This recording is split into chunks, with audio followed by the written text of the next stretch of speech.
In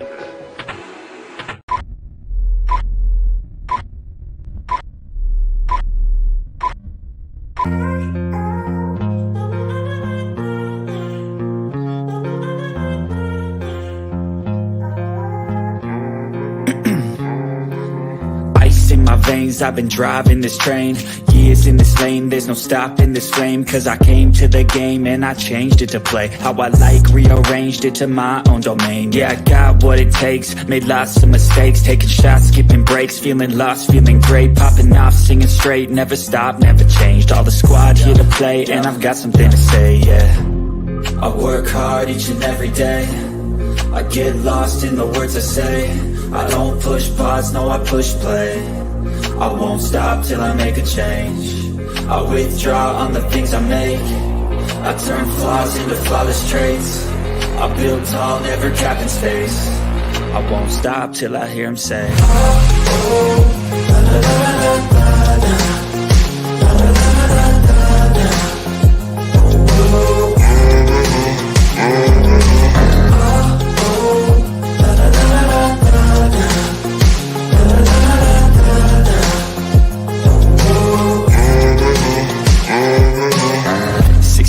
And I'm up again, I got tired eyes, need a cup of blend, that's right, in the AM that's my only friend, no light, just the sun coming up on the horizon, I lose track of time, yeah, I move fast and climb, a new class divine, yeah, true passion shines, and I'm through passing time, I choose stacking dimes, you snooze half the time while I move passing by, I work hard each and every day, I get lost in the words I say, I don't push pause, no I push play, I won't stop till I make a change, I withdraw on the things I make, I turn flaws into flawless traits, I build tall, never capping space, I won't stop till I hear him say, oh, la, la, la, la, la, la, la, la, la, la, la.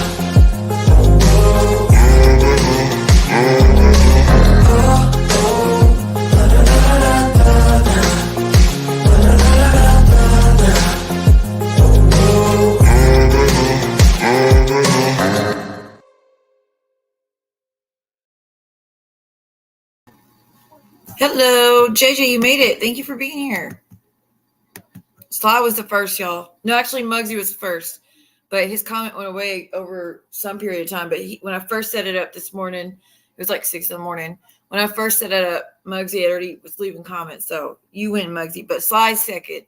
She was here the quickest after all that. Hey, MW, how are you? Hey, Coffee. Hey, Rabbit. Hey, Sly. Hey, Miss Wendy. Hey, Daniel. Hold on. Hey, Miss Sheila. Hey, Martin's mommy. You queen, you. Hey, I already said that. Hey, Miss Joanna. How are you? Thank you for being here. Even if y'all are bushwatching. Hey, Sandra. Hey, Susan. Hey, Chris. Y'all are early. Usually it takes a few minutes for y'all to roll in here. Thank you, guys. Hey, Chestnut Checkers. How are you? Hey, MTT. Hey, Ashley Nicole. Hey, Brooks Nose. Hey, Real Deal. I want to let y'all know that I had to stay out of my DMs for the past 2 days after Saturday night stream where those messages and talking about me and my son in the most disgusting ways I've ever heard in my life. But yeah, I had to stay out of my DMs. I couldn't handle one more thing. I would have lost it. So I hope you understand. Hey, Brianna. Hey, UC. Thank you for being here. Hey, Miss Sheila. How are you? Dude, I got this mosquito bite. I don't know. I haven't been outside much. It's just like a mofo. Blue says hi. I don't even have the door open. He's still singing away. Don't check. See, that's so sad. Like, even people like, well, just, I was talking to Real last night. He's like, see, I sent you a message. I was like, sorry, Real, but having to stay out of the. No, I didn't deactivate. I said, sorry, I just have 2 different messengers that I bounce back and forth, so sometimes I don't see it. Yeah, even if someone's like, just don't read those messages, it doesn't work that way. If I go in there and I see 14 messages and a lot of them are just says image or sent or whatever, photo sent, I don't know what it is unless I click on it. Or I'll go in there and even if I don't want to click on a certain thing, stalker said on Reddit, and I'm like, here we go. So it's just best I avoid in those moments, but I'll get back into it, I promise. Hey, Jade. No, thank you for sending. I appreciate it. I'm going to need it, but like I said, I'm just avoiding my DMs just for a little bit. I will try to get back in there soon. I've been really overwhelmed trying to figure out how to react to everything. So I got y'all. Everything that's been claimed about me, I could denounce. Oh, and we will. And we will.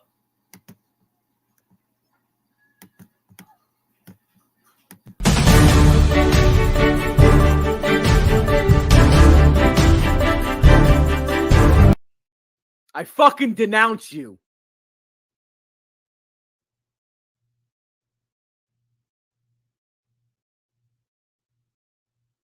You're fucking denounced!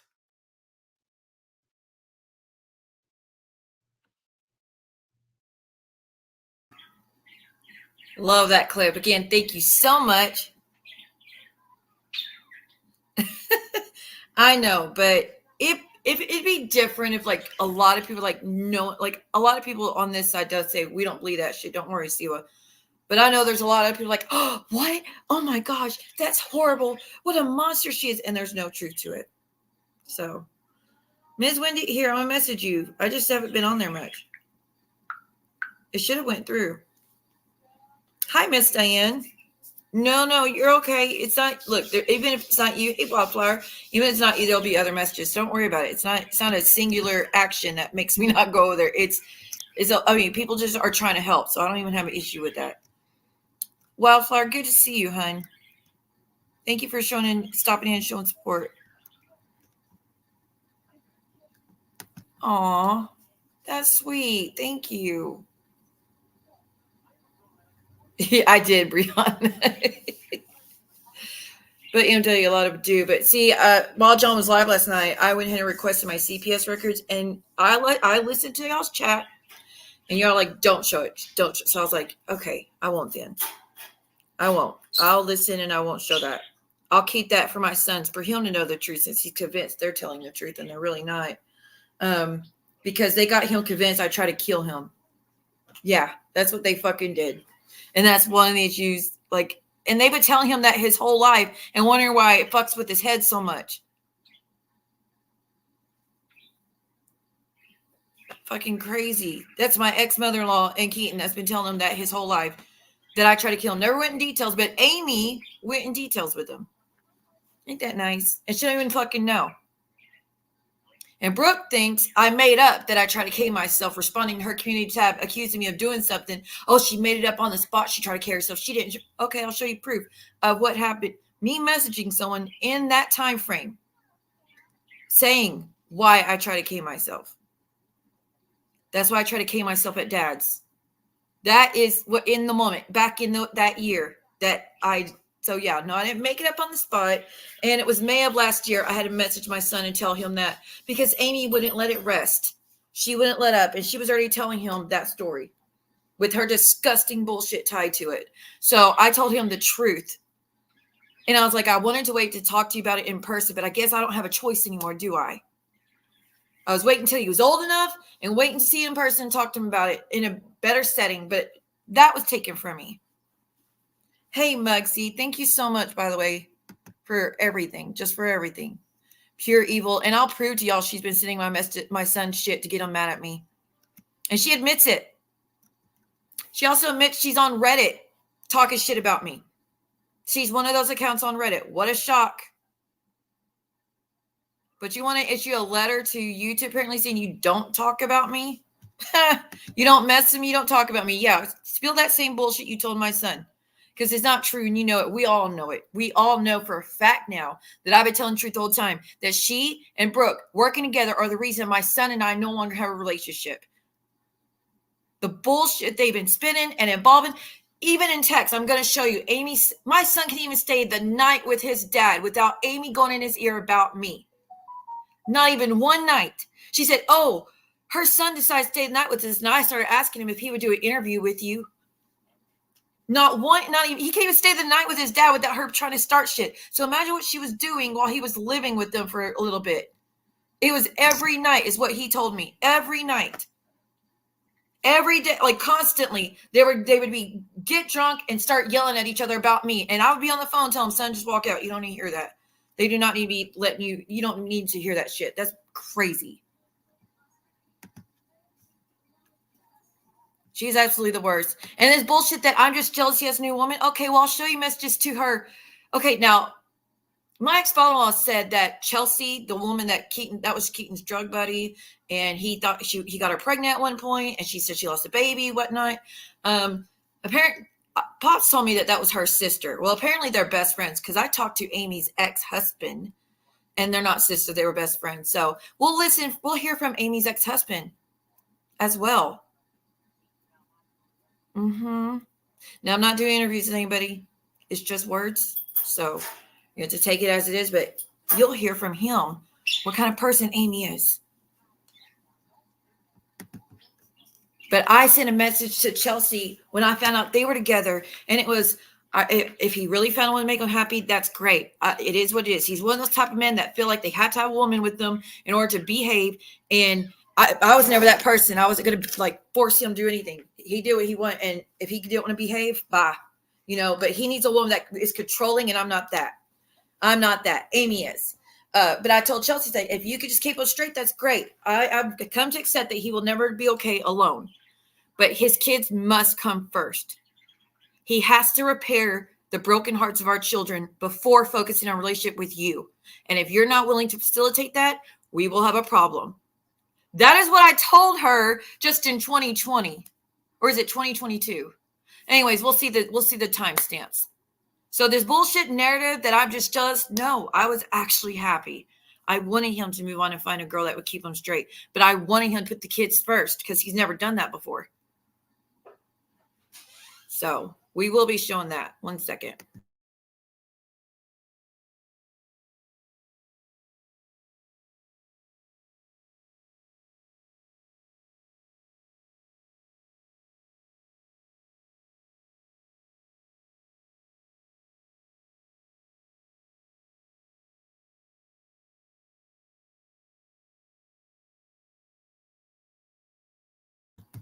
I'm already hot. I don't know what for any. I'm trying to get a fan, but I can't find it. Right. It's absolutely disgusting. And I'll show you the message that led up to me blocking my son as well, because it didn't come out of nowhere. I'll never understand how someone can use someone's children as a weapon to try and hurt the parent. It's absolutely awful. And I'm sure no one else around here would be okay with it. So why is it okay? Because it's Siwa. Because that's top priority of hurting Siwa is top priority for Stalker, Momo, Timu Teeth, all of them. That's their top priority. They don't care the cause and effect that it has on my child. Right, 9, whatever she gets, she gets. Best of luck. And she's still going around telling my son, I made a false police report saying that he showed up in Austin, broke down the door, and beat me up. I never did that. That police report was about Jen calling a fake welfare check. And I explained that one of the things she's also been doing is talking to my abuser of so many years and told him where we lived. And they said, well, what's so bad about that? I was like, because every time we've lived somewhere, he found out, he broke down the door and beat my ass. That's what I'm worried about. This woman is messing with my life in real ways that could get me hurt. That wasn't about him. Like the police report wasn't on him. It was on Jen. Makes no damn sense. But that's what she runs around and says. That negates all the other police reports because I made this fake police report in Austin saying he beat me up when I never did. I don't call the cops and make shit up. I've never done that. Absolutely disgusting. But let me show you the messages. Hey, Angela. Hey, Sunshine. Let's look at what Amy told Stalker. This whole, I'm not doing nothing that you got my son believing. Okay. And y'all know I don't use my son's name over here. But apparently my son told Amy, he doesn't care about anybody uses his name, but he told the first video he didn't want his name out there. But then he tells Amy she can use his name where he wants. So I don't fucking know. So I didn't go through and edit out his name because it seems like everybody's just fucking using it all the fucking time. Stalker used it 30 times. Momo used it every chance she can. I mean, it does seems like I don't get a say so when it's my child. Because his bitch who only been in the picture 2 years says it's okay. And she said, too bad if I don't like it. That is my son. not yours, bitch. And this whole bullshit you telling Stalker, I paid his phone bill. You paid his phone bill off and on. What? In under 2 years. Who do you think took care of everything he needed for 18 years? Actually, 19 years, because you didn't come in the mix till he was 19 years old. 19 years. Who do you think took care of everything?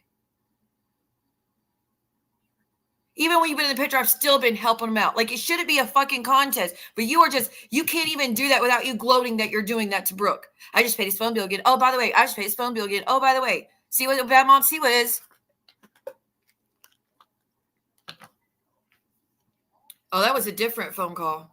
That was a different one. That was when Jen was online telling people things about my daughter's body and telling them to go take my child from me and bring them to her and all that. That was a different one.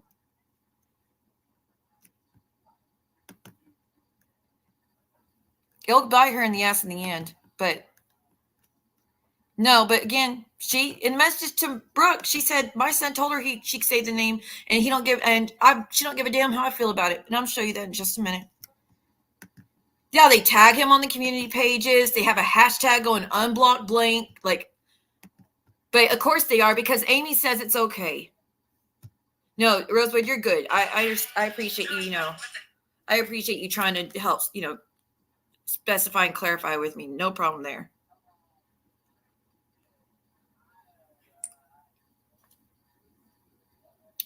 Thank you. I don't know if you want to be shouted out, but thank you. I really, really appreciate that. Y'all don't have to do that. Look, I was blessed beyond belief a few days ago. I'm doing, I really am grateful. Thank you guys. Every bit is very appreciated. I ordered Popeyes for us earlier because I just didn't want to cook and I'm tired of the leftovers. So I was like, let me just get some Popeyes real quick. This gives you flashbacks to my ex-husband's wife, number 3, thinking she was my daughter's real mother. What is wrong with them?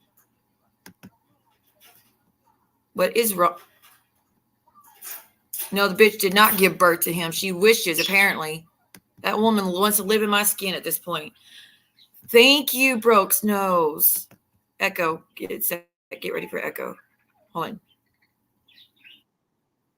Okay, hold on. Let me come over to my YouTube chat so I can see who got them. And I'll play any video you want. You tell me what video you want, Brooks Nose. Or if you just want to carry on, it's up to you. Hold on, y'all. Oh, there we are. Oh, my goodness. LRM, of all people, gets a membership. Wildflower tea, you were gifted. Real deal, Lene. Gingerbread. LRM, as in Stacy Medina, which is not her real name, so don't worry. Jana said it. Or Jana said it. A Real Housewife. Spill Tea. Sticky Bearskin Rug. Lil Strict J, you all got gifted memberships. Welcome to the chat, everyone. Yeah, okay, I got everyone. Hey, Sam. Thank you, Queen. Thank you. Yes, LRM. Okay, I'll catch you later. Thank you, Broke Snows. Thank you very, very much. I appreciate you. I could not. LRM's watching. Say hi to LRM. Clippy's trippy. Hey, Addie. Hey, Jackie. Hey, MW. Right, Rosebud. The audacity. Okay, so here we go. Let's just get into it, shall we?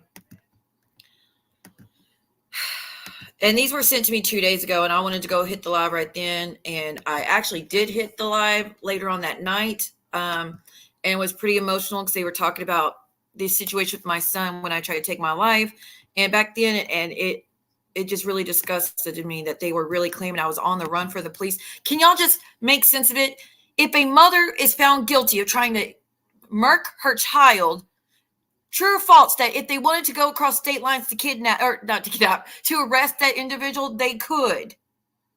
Everybody knew where I was. It wasn't no fucking secret. I was on probation. There was nothing. They found me completely innocent, except I tried to K myself and I shouldn't have. When my son was we still don't know when he took the Seroquel, was before or after. We still don't know. We just know he did it at some point. So, but I was gonna, and I'll go in detail. I'm like, you know what? Fuck that. I'm not gonna do that. I'm not going to give them that satisfaction. So I just ended it anyways. And Stalker thanks all because Rumble. No, that was the last straw. Well, I really could. So thank you, real deal. Hey, Rabbit. Not Rabbit. I already said a Rabbit. Hey, Little Shoe. Hey, Terry Time. Terry Time, I thought you had emojis that you could use. That's why I made them all. I'm sorry. You're probably like, why the hell is she sending me those? Yeah, that was funny. Anyone that loves their child would never let anyone contact that kid without losing their shit. See what crying after they contact son made me cry. Parenting isn't easy. It's not. And they're like, oh, her son ran away because she was always calling the cops. No, my son ran away because he didn't want to go to school. And I was making him go to school. It was part of his probation. Sorry. That's why he took off, because he knew if he came back home, he was going to be forced to go to school. I was going to let him skip school. So he went less than a mile down the road. This whole bullshit of I made him go live. I kicked him out to go live with my ex-father-in-law because I didn't want to deal with it. Nothing could be further from the truth. What actually happened is I wasn't changing my rules. If he wanted to live there, there was going to be no smoking, no drinking, no staying out past 11, no. There was just normal rules for any teen. And he kept breaking all the rules and all the rules and all. It wasn't doing anything. And anytime I brought him a drink, he wouldn't drink it. Anytime I cooked, he wouldn't eat it. He wouldn't say hi. He wouldn't talk. He wouldn't help take out trash. He would do nothing. He just stayed in that room 24/7 unless I was making him go to school. He had nothing to do with us. Like, he was a very mad individual because of things that he was going through at that time. So talking to my ex-father-in-law, we had a sit down, and I said, look, he keeps doing things hoping I'll let him go live with you. And I don't want to make my son unhappy. So I'm willing to try it out. Let's give it a try. Because again, it was a few blocks down the road from me. He was going back and forth between our house the whole time anyways. I was like, let's just try it out.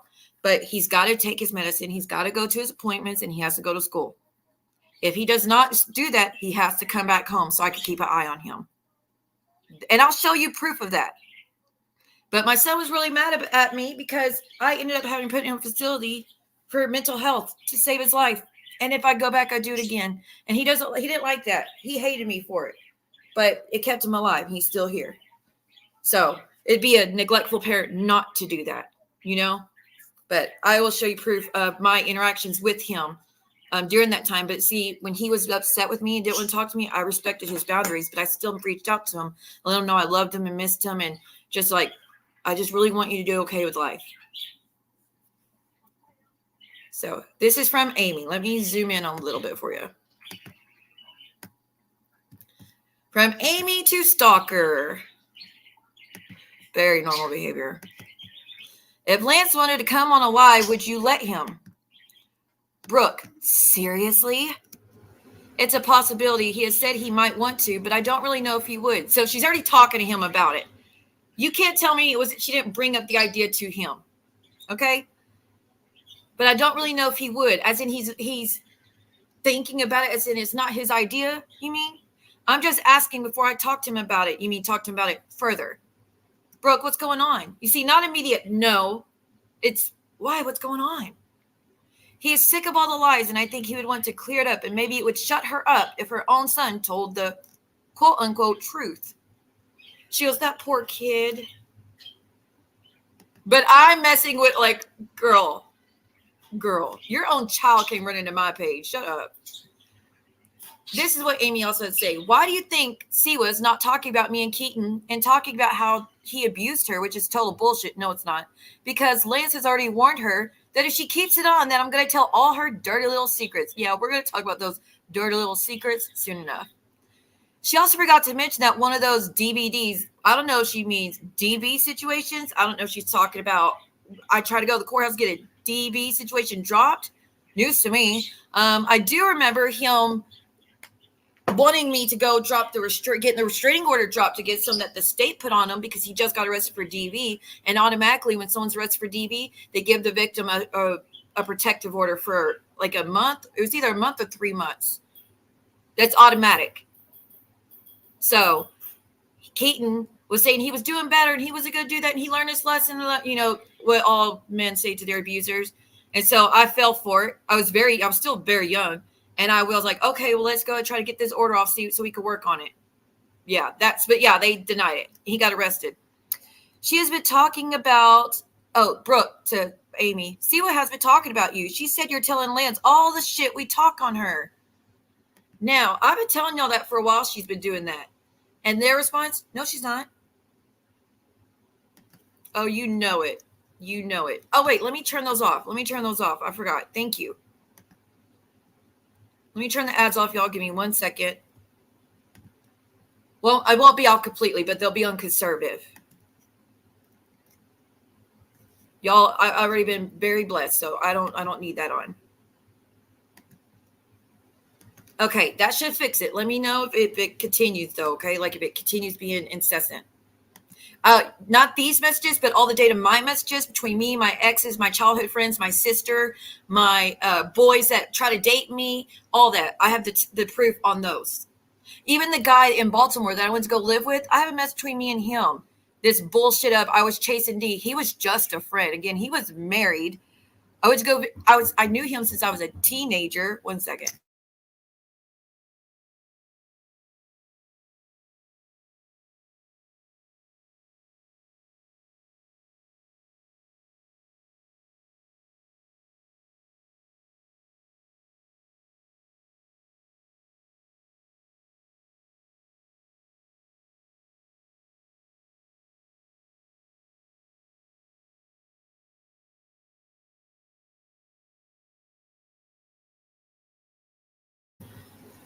Okay. Yeah, but it does come annoying, so it doesn't bother me, y'all. Okay, so Brooke says she said you're telling Lance all the shit we talk on her. She goes, well, if he asks me a question, I'm gonna answer his question. She don't like it. That's too bad. See this shit? If he asks me a question, I'm gonna answer his question. She doesn't like that. That's too effing bad. He wants to know if she was still talking shit on me and Keaton, and I answered his question. So he just says, your mom talking shit, my mom talks shit about you, and you go, yeah, you don't say nothing else? You don't say nothing else? Okay, because I know better, and you know better. Brooke, good. He's an effing adult. He needs to watch her himself so he can see how bad it is. Amy, exactly, and I'll fucking say his name if I choose to. She can't effing stop me. And he said he didn't give it a shit if I said his name. Funny, in his first video, he didn't want his name out there, but I'm glad you get the decisions on my child. He knows that she's lying and can't stand it and would rather not watch her lie. Oh, and by the way, I just paid his phone bill again. If you knew how many times I sent groceries, I sent DoorDash, I paid his phone bill, I sent wire money, I wired money to him, I paid for a haircut, got him some new clothes, whatever. If you only fucking knew it, again, you've only been here less than 2 years and you think you've already got a heads up on who's been there for him. The freaking audacity. The freaking audacity. That's like Keith saying, oh, I've always been there for them, because he's only been there for what? Since August will be 2 years.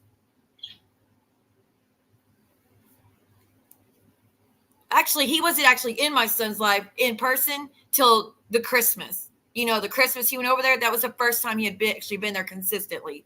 And that's so a year and a half. We're still at a year and a half.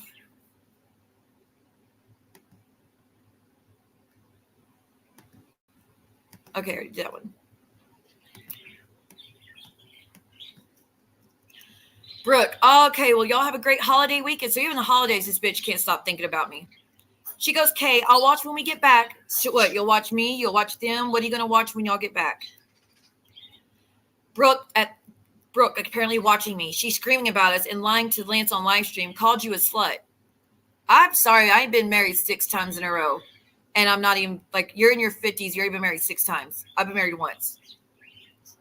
Okay? She's jealous. Who wants to be a slut, by the way? Who wants to be a slut? I'm jealous. I think so. Brooke's saying I called you a slut, but I'm jealous. My goal in life has never been to be a slut. And I'll prove that. Even though you say I was, I'll prove exactly what I told guys back then. Brooke, I'm going to fuck her up. Crying like a big oversized baby. Amy, LOL, do it. Nice. Real nice, ladies. Y'all tell her I'm going to kill. She says kill, but I think she meant tell. Y'all tell her I'm going to tell exactly what kind of piece of shit mom She's really been. Yeah, because you've been there. Here we are. Here's where this fucking story came from. Well, let me give you a few things. She drugged her son when he was 3 to 4 years old. He had to be air flighted to Dallas. No, he didn't. And then she skipped town. No, I didn't. And went to Baltimore to stay with that Army guy. No, I didn't. It was a Marine with the wife, his in-laws, and his daughter all in the same home. Sure, I did. And again, we were childhood friends. So, never did anything with them, ever.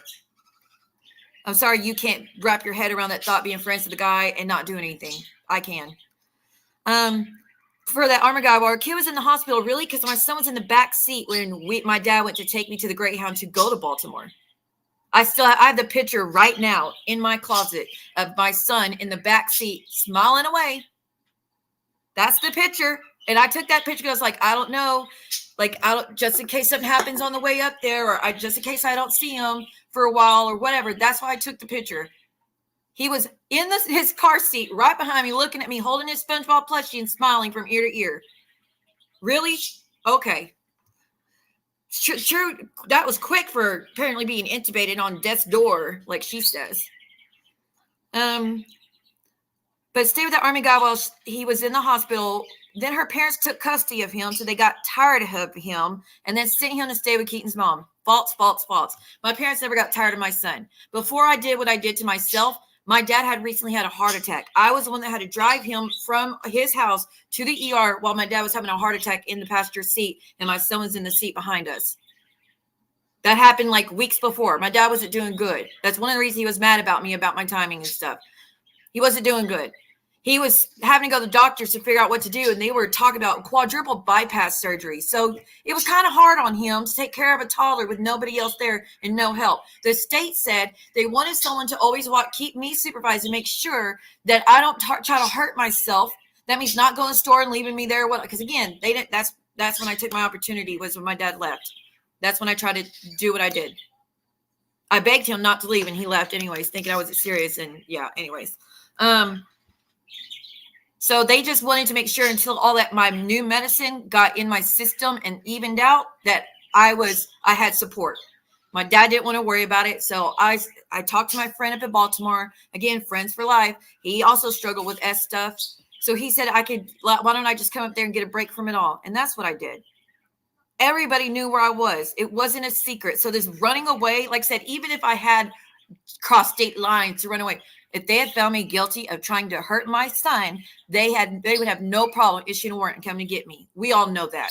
So that right there, bullshit. And I'm the one that set it up for my son to go stay at my mother-in-law's. It was a phone call I had with her. My dad said, I need you to figure out where he could go because I'm not doing good. It's really hard on me. So I was like, okay, well, let me call Keaton's family and see what I can figure out. Maybe they'll be willing to help until I could get down there.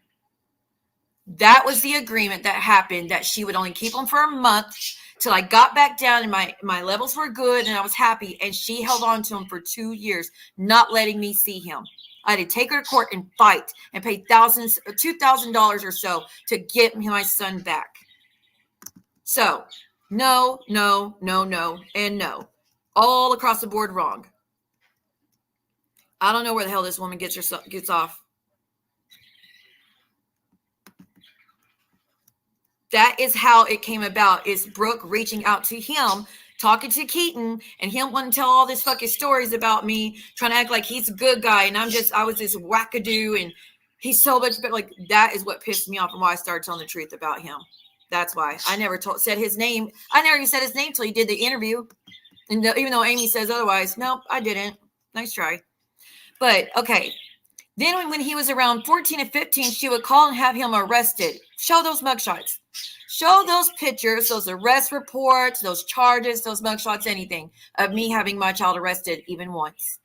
Show it. Calling the cops because he's having a mental health crisis and trying to harm himself, I will do anytime I need to. I'm not going to let my child die for anything. So, sorry you don't like that. You go to hell. But have him arrested. So how does that work? I just call the cops. We're like, hey, I don't want to be a mother today. Can you come arrest my child? He's not doing anything wrong. And, Nothing, but can you just come arrest him? I just don't want to be like, I don't want to be a mom today. I mean, I'm still being a mom to my daughter, who's much younger and much harder to take care of, but I don't want to be a mom to him anymore. Can you come get him, please? Because that's how that works. You just, guys, did you know if you don't want to be a mom, all you do is call the cops, they come and whisk him away? I never knew that. And he has no charges to show for it, no police reports to show for it. He has never been arrested, not one time in my presence or near me, but sure, I'm the one that causes that. Okay. Thank you, JJ. He doesn't get a choice because he knows I'm telling the truth. His rights were terminated. He knows that. He was given a year by CPS to take to go to piss clean, to go to parenting classes, to, whatever, anything what they asked. I would have jumped through hoops. I had to jump through a lot of hoops to get my son back, thanks to their lies. He was given a year. He not even one time did he agree and try. So they just went ahead and terminated it, made it permanent. I already talked to Amy's ex, and you'll see messages from him too, his words on her. She already got to and put a stop to it, so I can't interview him, but I got enough. And they're like, oh, he's in the picture now. He waited till my son was 18 or 19 before he decided to be in the picture and be normal. So even if you say, well, he's good now, too late, too fucking late. And again, don't forget what he did to my son before I finally cut him off for good. So no, thank you. But she had him arrested because she didn't want to deal with him. And she couldn't F men and pop all the pills she liked so much. Sorry, but if I wanted to take medicine and pop pills, as she said, why would I need to have my son arrested to do so? Pretty sure I'm an adult and do what the fuck I want in my house. If I wanted to be a whore, as you said, why would I need my son to be removed to do so? I know people are whores and they don't give a fuck who's around. They do it. They make time. My son, no, we're not getting it. No. Gross. No. But that's nice of you. These people pissing me off on Reddit, and don't forget the pills part. You'll see why she's projecting on me in a minute. These people pissing me off on Reddit saying he was arrested. Talk about Keaton. He was arrested 30-something times for DV. And if they actually effing looked at his record, it doesn't show that at all. And do these people not realize if there were so, he would be in prison on a felony? He was arrested 36 times. I actually think it's past 40. Some of the counties aren't all linked up yet. So it's actually probably past 40.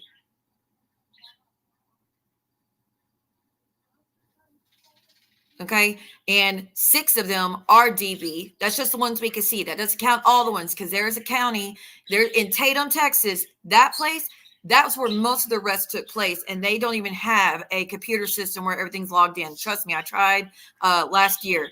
They can't go back that far, or we'd have a lot more. He's been arrested for terroristic threat. He's had 2 ROs against him. He's been arrested a few times for violation of protective order. He's been arrested for causing bodily injury, as in they saw the injuries on me. So again, Amy, no, and no. Brooke, is she talking about Amanda's ex? That's how it sounds. So I guess Amy's sending pictures of my video. Because I see a picture of a YouTube video chat right here, or group chat, YouTube live chat right there. So Amy's watching my live streams. Girl, get a grip. I don't, like I said, why do you give a fuck what I got to say? If she talk about Amanda's ex, that's how it sounds. I want to know why the actual F, Siwa, went to Rusk. I don't know, because she would claim S thoughts to get pills. Again, yeah, because that's how that works. She would call for an ambulance, take a bunch of pills. So if I pretended S to get pills, but I already had pills. You just said I took a bunch of pills and then I called the ambulance pretending to have S thoughts. Yeah, because that's what people do when they want pills so bad. They take a whole handful of pills just to hopefully get some more pills, knowing that they're risking that they're probably going to die from it. That's how desperate I was, but don't have any charges. Nothing tying me to being an addict besides hearsay. No being caught with possession of anything, nothing. But that's how bad off I was on pills. Honey, I've never taken anything besides something prescribed. Besides prescribed and needed. Haven't had nothing controlled or anything. And since I had a hysterectomy back in either 2020 or 2019, I forget which one. And that was a week's worth because I just had a full hysterectomy. That's one script. Before that, I don't even know how long. So, no, bitch. Again, that makes no fucking sense. Who does that? Hey, Sophie. Who would do that? Does that make sense to anybody? Oh, thank you. Thank you, Miss Christina. I really appreciate you. You're going to hear from my family, but you'll see. Just sit tight. You'll see. So this is Amy talking to Brooke, like I said. She is feeding Brooke every little thing. Oh, here we go. We got more. I thought I was already done. Guess not. I'm done with this bitch. I asked Lance today because he stayed the night with us last night if he ever said anything like that to that bitch. If you're talking about when he said you can't showed up in lingerie while he was sleeping and you sat on the bed next to the couch next to him and trying to ask him questions seductively about me, that is what he said. That is what he said, and I believe him. So thank you for the Cash App. I didn't see that. Thank you. Yes, Wendy, that's the account, hun. So again, he can't even stay the night to spend time with his dad without Amy talking to him about me. But I asked him last night if he's ever said anything to that bitch, and he said she is a liar. She was running her mouth because she wants money. Yeah, because that'll bring me money. Oh my God. Brooke, holy effing shit. Amy, this bitch don't know me at all. And if she did, she would know that no man would put his hands on me. And if they did, it would be the first and last time. Nor would I stay with the man that cheats on me. I've done my research. I paid for a background. I talked to people that were around all of them back then. Who? Please, let's get some names. Who? Besides his family that are going to cover for him because they always do that. Besides Pops. Pops don't cover for him. Who was around us back then? Because the majority of the people that we hung out with that was around us back then, they've died. They've died. They either took their life or they died from cancer. So who are we talking about? But they all say the same thing, that Keaton was not an abuser. She was always the aggressor, and she would hit on him and call the cops to get him out of the way of her being the fucking whore she is. So like I said, hey, Sam, how does it work that way? You're saying I was abusing my ex, but he's got nothing to show for any of it, by the way. Nothing. Not a recording, not a photo, not eyewitness testimony, nothing.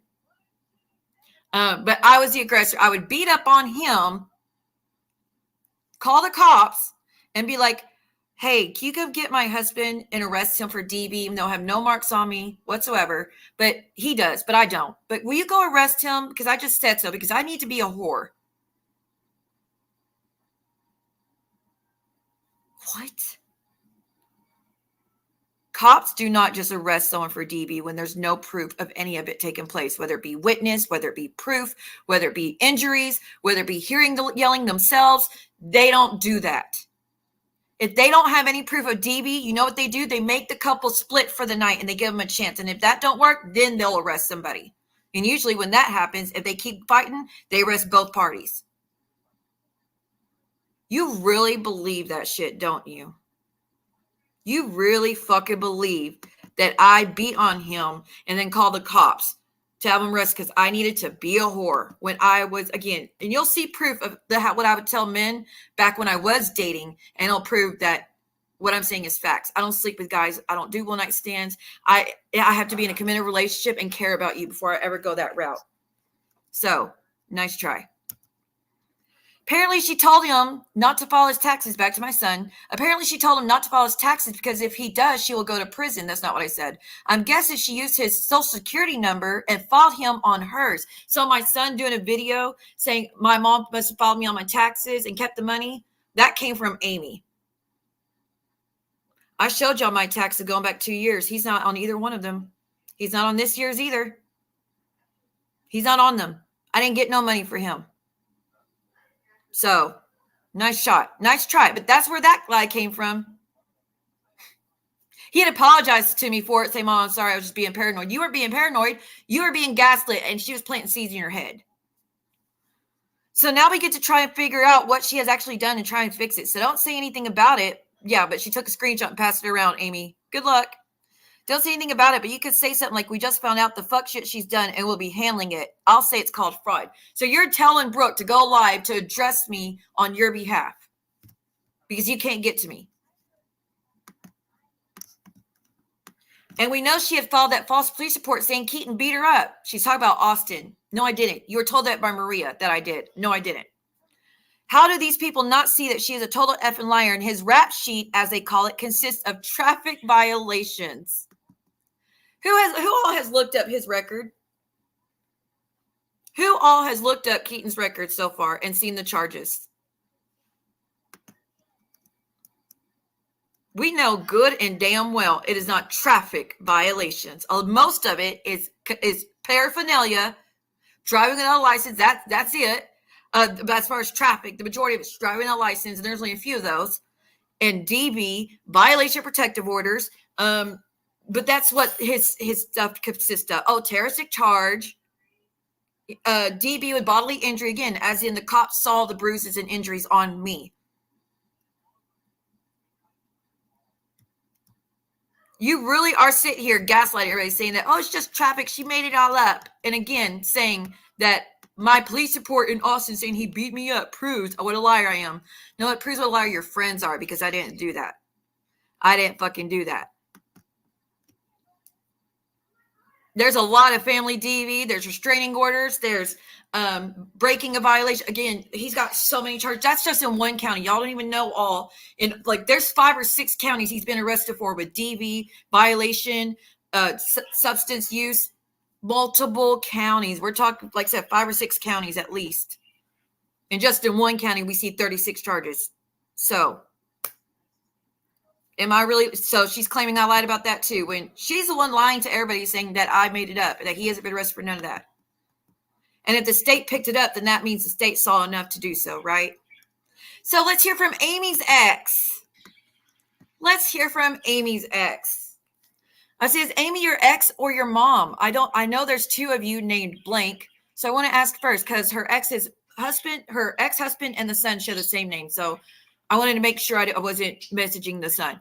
He said she would be my ex, LOL, I'm the father. I was like, thank God, because I really didn't want to involve her child. Unlike her, who doesn't give me that courtesy whatsoever, I don't want to do anything to upset that between them, if they're good or not. Again, not my business, but I don't want to affect or have her child thinking negatively about her. So if he had said, that's my mom, I would have just blocked right then and walked away. So I said, thank God. I was so worried I'd get her son instead. She's engaged to my now ex-husband, but she got with him when we were still married. And y'all, how many times am I lying in this, by the way? Because they'll claim that. She made my life hell. There's a lot you need to know. We should talk sometime, especially if you have any kids living with her. They are in great danger if so. Not immediate, but it will get worse over time, and I definitely want to protect them, just like I've helped others from what he does to people. But I was wondering if you and I could chat in a few days. He responds, oh, wait, hold on. Let me go to the next one.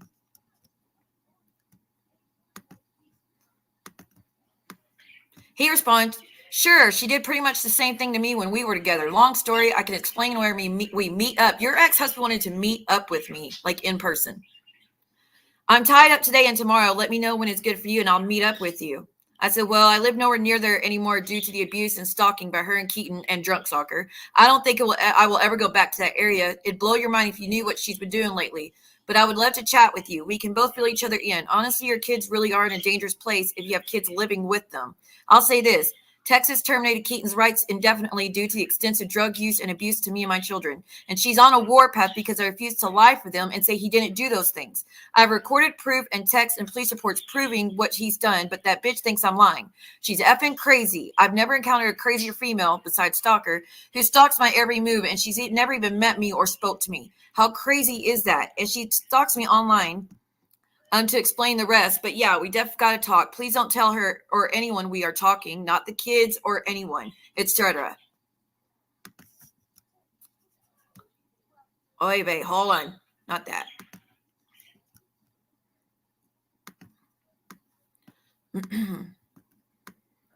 But don't tell anyone. Keaton didn't have a choice. Only nice things. Oh, I said, we are divorced now because she forced Keaton to get a divorce. I said, he didn't really have a choice in the matter. That's the only nice thing Amy gets credit for, forcing him to divorce me. It's hilarious, though. They got engaged at divorce court after judge granting the divorce. LMAO. How many times did I say that? How embarrassing is that? He goes, wow, I could believe it, though. I'm not sure I know Chelsea, but I take it her and Amy were good friends. I was told they were sisters, so I will issue an apology, Amy. Apparently, y'all aren't sisters. Y'all are just that close that people thought you were sisters. But I still wouldn't go there. I still wouldn't go for her ex. That's girl code, but whatever. I would never do some shit like that, but such a slut. I mean, I still wouldn't do it. Regardless, just being friends, that's wrong. But like I said, I can believe it. I'm not sure about now, but more than likely she is still on hydrocodone. She had a pill run for a while, but while there when we first split, she called me a pillhead because I was taking prescribed meds. You don't say. That's what she's done to me. I was taking prescribed meds, so I quit taking them, and our doctor found out and refused to see her at all again. I found out she was buying pills off the street. She was buying Hydro 10s off my brother, but talking shit to me the whole time for him taking his prescribed meds. Sounds familiar. I said, yeah, well, she calls me a pillhead because I used to be prescribed meds too. Haven't had any narcotics in 5 years. The only pills I ever took were prescribed for RA, seizures, or surgeries. Pretty rich coming from her and Keaton that bought substances on the streets and probably still do. I know they get drunk and fight about me nightly. And again, it's not just my son saying that. I heard it myself. He goes, well, they got everyone here fooled in. They got them thinking they're just the happiest thing ever. I said, yep, they try to act that way to everyone, but they fight over me constantly. He said, she is a bitch, controlling and manipulative as hell, as all hell. Has a friend or something on Marshall PD or Works County that will run a name. She gives them and gives her the background check and shit. I said, well, I don't have any kind of background to run. I've never been in trouble for a thing, only listed as a victim of Keaton's. But she wants to out all these stories Keaton tells her as fact when he's got 40 plus mugshots and charges and substance abuse history going back 25 years. It makes no sense. I could tell, and I said, I could tell she's extremely controlling and obsessive though, and I don't even know her in person. I could tell she's a raging bitch. So that's what your ex says about you. Yeah, she was taking pills. She was buying pills off the street of his brother while calling him a pillhead for taking his prescribed medication. Doctors don't prescribe meds unless you need it. Like no doctor is going to risk their entire thing, like their entire license and everything. Now, if we're talking back in the 80s, they would because there wasn't much knowledge about how bad everything was. But in these days, y'all think doctors do that? They don't. You don't get prescribed a fucking thing unless it's absolutely necessary. So that is from her ex. And again, I guess she found out about message him and it stopped. Now here's the message to Chelsea, the woman that dated 2020, the woman that he was dating before he got with her best friend, Amy. When I found out they were together, I said to her, this is when Keaton just got out of jail after being in there for a year for violated protective order, substance use and everything. That he got a year straight, no time. Like he didn't get to bail out, nothing. I said, if you're going to be with Keaton when he's out, that's fine. And we will get along great unless y'all start messing up again. His kids have to be his number one priority at all times because he's neglected them for 17 years already and ruined their childhood. He needs to be focusing on repairing their hearts. But I honestly do want him to find a good woman that will help keep him straight. He's one of those men that need to be kept in line. He apparently is incapable of being alone, so it is what it is. I've yet to meet a girl with him that actually improves his life. So I really hope you take it seriously. But I thought I was such a jealous bitch. I didn't want him with anybody. I thought I was just hell-bent on keeping the kids away because he got with a new woman and it's all jealousy. And that's why I don't let my child go near him. It has nothing to do with him abusing his own child. It has nothing to do with what I found out from Freya, what he did to her when she was a teenager. It has nothing to do with that. It has nothing to do with the fact that he don't have an issue hurting women. It's because he moved on. Yeah, that's I couldn't take it, y'all. Get the fuck out of here.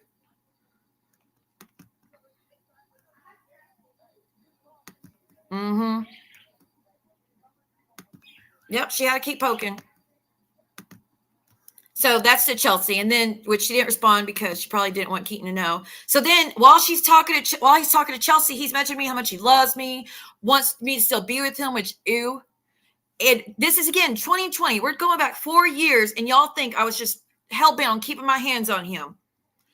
I sent this to Chelsea because I don't like girls being cheated on. I don't care who it is. I'm not cool with someone being cheated on. I'm strongly against it. So that whole little story that I cheat all the time, nice try. I said, he's lying to you, sis. So if you get with him, please understand what you're getting yourself into. I don't care if he finds a woman one day, but he has to do right by the kids first. He's telling the kids he only wants to be with me, which, ew, gross, and vomit emojis. But I know he's telling you something totally different to string you along. Didn't want a girl getting cheated on. Didn't want a girl getting hit on, but I'm the bad guy. Right? And it's seeing this whole thing with her son just wants her to not talk about it. I'm going to show you how my son used to talk about me being on YouTube, talk about his dad before Amy got in his ear. Maybe. His whole tone changed when Amy got in his ear. Well, but we'll get to that in a minute. So this whole thing of I didn't want anything to do with my son, and I made him go live with my ex-father-in-law because I was just fed up with him. This is his account. You know, the picture of the weapon that Stalker and them all said they know that's his account. So yes, that's his account. But let's go back to 2019. Okay. I'm messaging him. Your sister misses you. I do too. I think about you and miss you 24/7. This is where I'll get emotional probably. Damn it. Don't do it. Okay. I never know what to do. I want to talk to you and tell you I love you every night, but I also want to respect your wishes. Fuck my life. Don't do it. I just really love my son.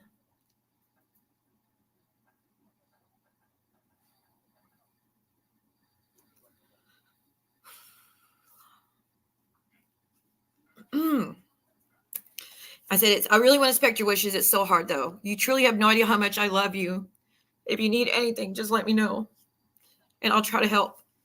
Like set up an appointment with a psychiatrist and getting y'all food, which I could do anytime. I sure hope that you do well at that portion of your school for your mental health.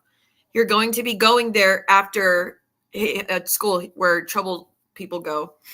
But if that place doesn't help, then we can discuss charter school. Remember the charter school that Amy said that my parents put me in because I couldn't keep my legs closed? Okay, we're going back to 2019. I'm telling my son about my time at charter school and why I went there. So, but okay, Amy, your story sounds better, right? But if that place doesn't help you, we just discuss charter school. You would love it there. I went from 9th grade to 11th grade in 6 months and decided to get my GED. My story stayed the same, didn't it? So I could be done with school. I went there so I could be done with school, which I passed at 16 years old. Maybe that's your way out of something if you want to do it. The teachers there never get in your business, unlike the school he's at right now. I don't know, just something to think about. Again, I love you so much. And if you want to see your sister, you could ask Pops to come get her. I broke up with Daniel, the sergeant in Special Forces. I broke up with Daniel, or I would bring her. Or you're always welcome here to visit with her. Don't have to talk to me. Alrighty then, guess that's it for now. I love you more than you would ever know. Talk to you later. Which he didn't respond. He was mad at me. So again, he went back and forth to me and Pop's house. It is bullshit that I didn't want, whatever. So there was another account. Another time I was missing him. I said, look, I'm sorry you're so furious with me. If you truly hate me as much as you do, then I will stop being your mom like you want me to till you're ready. Yes, I have said some things that aren't the nicest. It's my weakness that after hours of being yelled at, threatened, cussed at, lied to, and being blamed for everything possibly wrong in your life, I crack.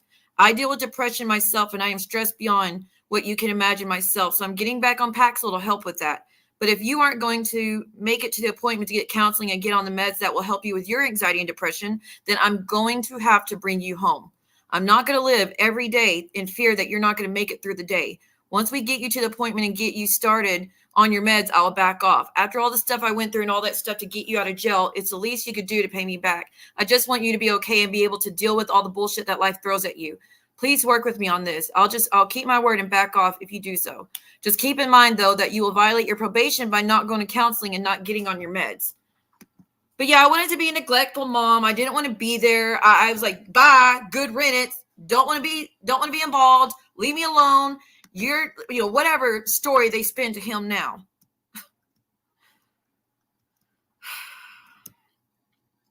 Does that match up with what they say? Well, he didn't respond. It's just my messages. But does that sound like what they're trying to paint? That I was getting rid of him? Anyways, so these are messages between me and one of my best friends. I'm not going to give you all names, but one of my best friends, he and his daughter became like a daughter to me. She spent all her time with me. She had a rough go with her parents, and I would step in and help out whenever, if she needed to go dress shopping, if she wanted to go to the movies, if she wanted to get her nails done, I would pay for her to get her nails done before graduation. Like, she became like a daughter to me. So I told him, he asked me, he said, hey, tomorrow, I was borrowing his truck. He was letting me use the truck so I could take my son to school in the mornings. Hey, tomorrow my friend will be getting something out of the truck tomorrow sometime in the morning. I said, well, what time? I'll be leaving at 10 to go handle everything. I got to get Keaton kicked out. This is during the time frame I'm telling y'all the abuse was taking place. I will be leaving at 10 to go handle everything. I got to get Keaton kicked out now too, or I will lose the kids. CPS is coming Friday because Princess told her teachers what Keaton does to us. So unless I get him gone, I'm going to be screwed. Then, which I begged him to leave. He wouldn't leave. Then, of course, my ID, turn in application for a new apartment to get away from him. I was going to go today, but then I would miss my appointment tomorrow. I need to do it all at once to save gas. Hey, can your daughter go down to my Pop's house tomorrow to hang out with the kids? They're going to be there tomorrow so I can handle all the stuff I need to because it's a very, very long, busy day. So, yes, Princess went to school and told the teacher that her dad kept breaking down the doors and hurting mom. She was like a kindergarten or something. She was going to school and telling them that. And they did send CPS. So that did happen.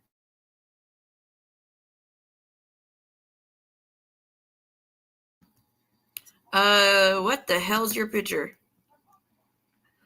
Yeah, trying to help her. Oh, block that account. Block that account. We're not going to do that. William, stay the hell out of my channel. I don't know how many times you got to get blocked. I don't care what your counselor, who they're coming at. Stay out of my chat. But, he's asking me to come get him at his friend's house. I said, I don't think I could leave here now is what I'm saying. It's really bad here. Can he just bring you here, please? I had a very small window earlier to take your daughter home and come get you at your house while he was gone, but you weren't there, and now he's back. Can he bring you? Keaton's threatening to break down every door in this house, he said, and that's our only protection from him. Because I'd gone to Walmart and gotten like 6 door, what are those things, the deadbolts. I got 6 deadbolts to put on my bedroom door, and I had my bed, my queen bed. Princess slept in the queen bed with me. I had to bring my son's mattress out of his room, put it at the foot of that bed, and we'd have to deadbolt the door over and over like 6 different times to hide from him because he would use and go crazy all night, breaking shit and destroying our things that we were terrified of him. And that went on for months and months till I got a protective order, got him removed from the house. When my son got in trouble, they said they were not releasing my son to Keaton because he has a record and they don't trust him. He wasn't safe. He was not supposed to be around the kids unsupervised. So they said the only way they would release him is if I moved to that county. I was living at the resort, working, having being fine.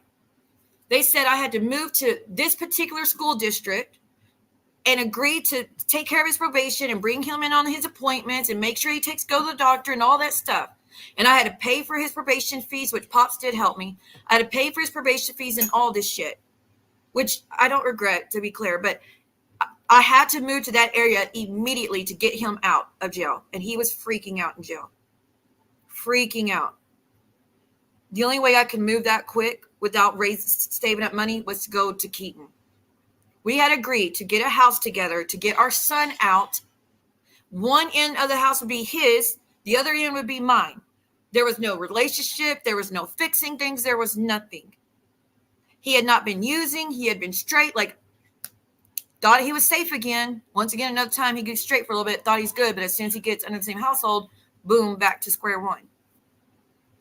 So thought it was safe again. No. We went through hell. We went through absolute hell. During the time he was at that house with me. Could you and your daughter bring me some orange juice and a Coke by any chance? Keaton won't share his money. We needed something to drink. I would ask Keaton. No, he's not giving me nothing.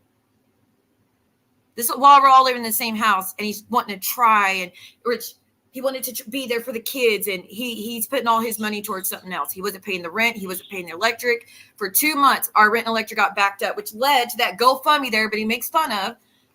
He got kicked out, removed from our house right before Christmas. And that's when I found out he was 2 months behind on rent. I couldn't afford it. So I put up a GoFundMe to help because I didn't want us on the street before we could get in my new apartment because Keaton wanted to put his money towards you know what. So I'm telling the truth. Y'all aren't. So I go, you there? My friend's daughter. Hey, this is blank. Can you bring me to the mall? Because Dad's been drinking. And Dad said he would give you some money for orange juice and a Coke. And you can use the car, of course. And I said, I've been moving stuff all day because I'm trying to move out. So that is just in that time frame. The truth that is the truth that he was breaking down doors. That is the truth. I was scared to leave the house because he would destroy our things. That is truth that he's broken down doors everywhere he lived, which you'll see more of that in a minute. But that's from people who were there Amy, not whoever you're claiming was there now. So this is me talking to my ex-boyfriend, the general intern, well, the internalist? Is that what they're called? Where you go to internal medicine, and that's the guy, the first doctor I dated. The other one was the surgeon. This is me talking to him. This is the Iraqi doctor that I dated before I got with Dean. But he was asking me about my divorce. Actually, let me go back to where it started. Hold on.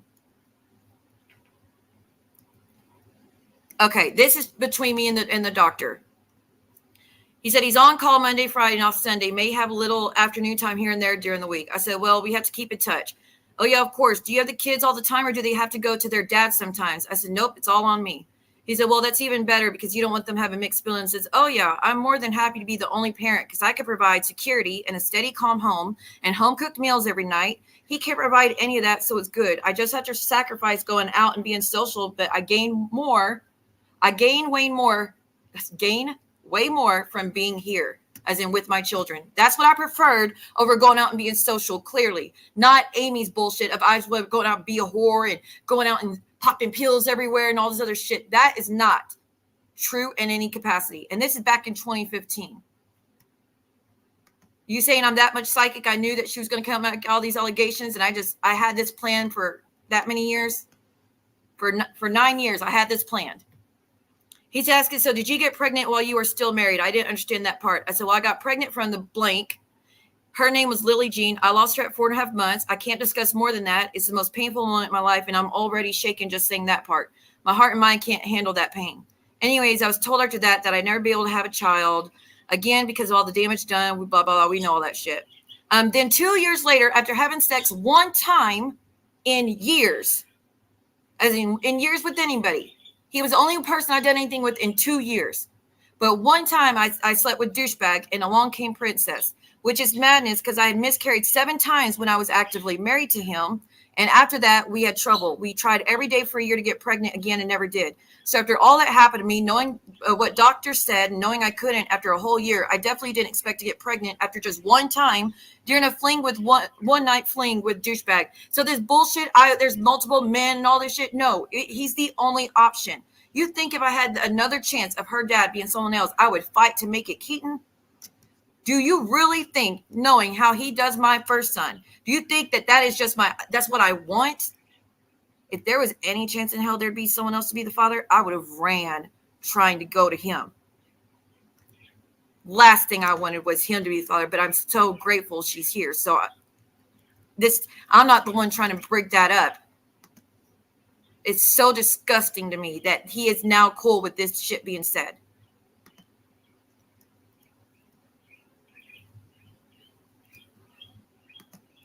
So, no, 2 years, like I said.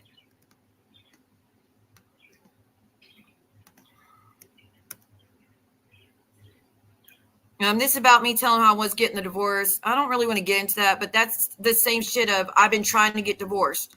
I have the recording when douchebag broke my fingers and dislocated my ankle. I have the ER records, what he did, his criminal records, drug charges, all that shit. So that's me telling him I've been trying to get divorced. He's not letting me get divorced. We are legally separated and have been for years, and I use my maiden name most of the time. I just got to get in front of the judge, and it'll be over finally. That's in 2015, but y'all really think I wanted to stay married to him because he was such a catch? Complete bullshit. So stop spinning that narrative too. Okay, so the bullshit that I faked needing my heart situation. Remember when they said I pretended to having a heart issue to get a pacemaker because I just, for sympathy apparently, which I still can't even make sense of that. How do you do that? How do you get put in ICU, air flighted, and get scheduled for a surgery for a pacemaker by faking it? But that's what y'all say. So one of me and Keaton's friends came to visit when I was already at the hospital. He had came to visit me when I was in the hospital when my heart first started fucking up. And like I said, yeah, there was a lot of times I couldn't get up and be an active parent like I wanted to, and I was struggling. But my health was shit for a few years, and I was bad. My health was really fucked up. Between the gastroparesis, that went on for 3 years. Then I started having the heart issues. That went on off and on for 2 years. I mean, my health was shit. I don't have any issues now, thank God. But I was barely fucking alive and still being a parent to 2 kids. So, whatever. So our friend that's been friends with me and Keaton since we were kids says, have you been back to the ER since last time? I said, no, I absolutely should have, though. My heart rate was in the 40s when you saw me, remember? As in he was in the hospital and saw it in the 40s, you know? Well, I was put in ICU that night after you left. I stayed for 7 days. Well, now my heart rate has been in the 30s and even dropped to 29 at one point. So I'm scared of going to sleep. I actually keep a cuff on my arm the whole time I'm trying to sleep and set an alarm on my phone to go off every hour so I can check my heart rate all night because I'm certain that it's going to get slower and slower and I'll never wake back up. So yeah, I should have been back. But with the kids, I just can't. I have to be here with them. That's 2016, during the time frame of the accusation. I didn't lie about that either.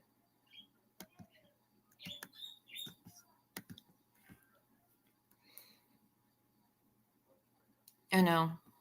But this isn't even hearsay. This is like you're going back in time and looking at messages between me and my closest in that moment. It's like a time machine. You're going back to that moment and seeing exactly how it went down with dates included. So here's between me and one of my ex-boyfriends. So I dated the doctor, broke up with him for what he did. We all know. Then I dated this guy that's a soldier in the Air Force, and he lived in Shreveport, and he'd drive from Shreveport to Longview to visit me every weekend from the base. He'd come from the base to Longview to visit me at my apartment every weekend. And I forgot how long we dated. It was it's very calm and everything. I wasn't that into him after all. So I broke up with him. But he did nothing wrong. I just didn't want to be in a relationship. So this is us talking after we had broken up, probably months later. I said, I know it's hella late, but I wanted to wish you a very Merry Christmas. Hope you have a blessed night. Because we were still friends on Facebook and whatnot. He goes, Merry Christmas to you and your kids. I said, thanks, appreciate it. He goes, how was your Christmas? What'd you do? I prepared a big feast. It's bullshit. I refused to co-parent. Pay attention. I prepared a big feast for the kids, their dad, and my father-in-law. I extended an olive branch because with my health, I know the kids will go to him if I pass. So yes, again, my health was so bad that I thought I was going to die at any moment. I was you'll see where I had to talk to my sister about if I don't make it through the pacemaker surgery, that my kids would be going to her. Like we wrote it down and notarized it and everything, that my kids would go to her when I died. I wouldn't be able to do that if Keaton still had rights. Just saying. But I said, I extended an olive branch because with my health, I know the kids will go to him if I pass. So we need to make an effort so the kids can be comfortable around him. It was a really good day. The kids had a blast. He goes, what's an olive branch? I said, it's a term used when there's two sides that are clashing or have been clashing, and the other person swallows their pride and makes the effort to get things right. He goes, oh, are you getting back with the dad? As in Keaton. Oh, no, a million times no. LOL, My heart's still ice when it comes to him, but it wasn't about me or him. It was about what is best for the kids. And plus, his dad isn't going to be around much longer. And in 13 years, his dad has never mistreated me, which is why I could co-parent with Potts. Never could with Keaton. He goes, I see you're still with the doctor. I said, not really. He just moved back to Houston to finish out his last 6 months, but he still calls quite often and begs me for date nights. I'm pretty sure he's wanted me back, but I'm just not getting enough out of him in order to fight for it another 6 months. Already did it for 8 months, so I don't know. There's still a connection, but not like it was. I keep distancing myself a little bit. He said, I'm sorry. I said, no, Biggie, I like being single. But I thought I was just bouncing around from men to men to men to men to men, trying to get attention from men when I clearly say, like I do now, I'm happy being single. I don't need attention from men to be happy in life. Never will again.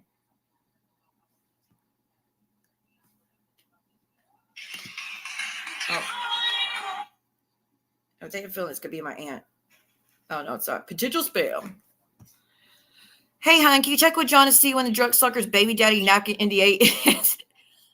Maybe Brant is ready to talk unless he is being held against his will by the... Well, if y'all don't know, Brooke had to get an agreement with her her baby daddy, not ex-husband, baby daddy, which is her oldest daughter's father, and said that she won't turn him in for not paying the daughter's insurance and paying the daughter's phone or something. I forget what the other one was, but he wasn't paying what he was supposed to. So she threatened him and said, you know what? Let's strike a deal.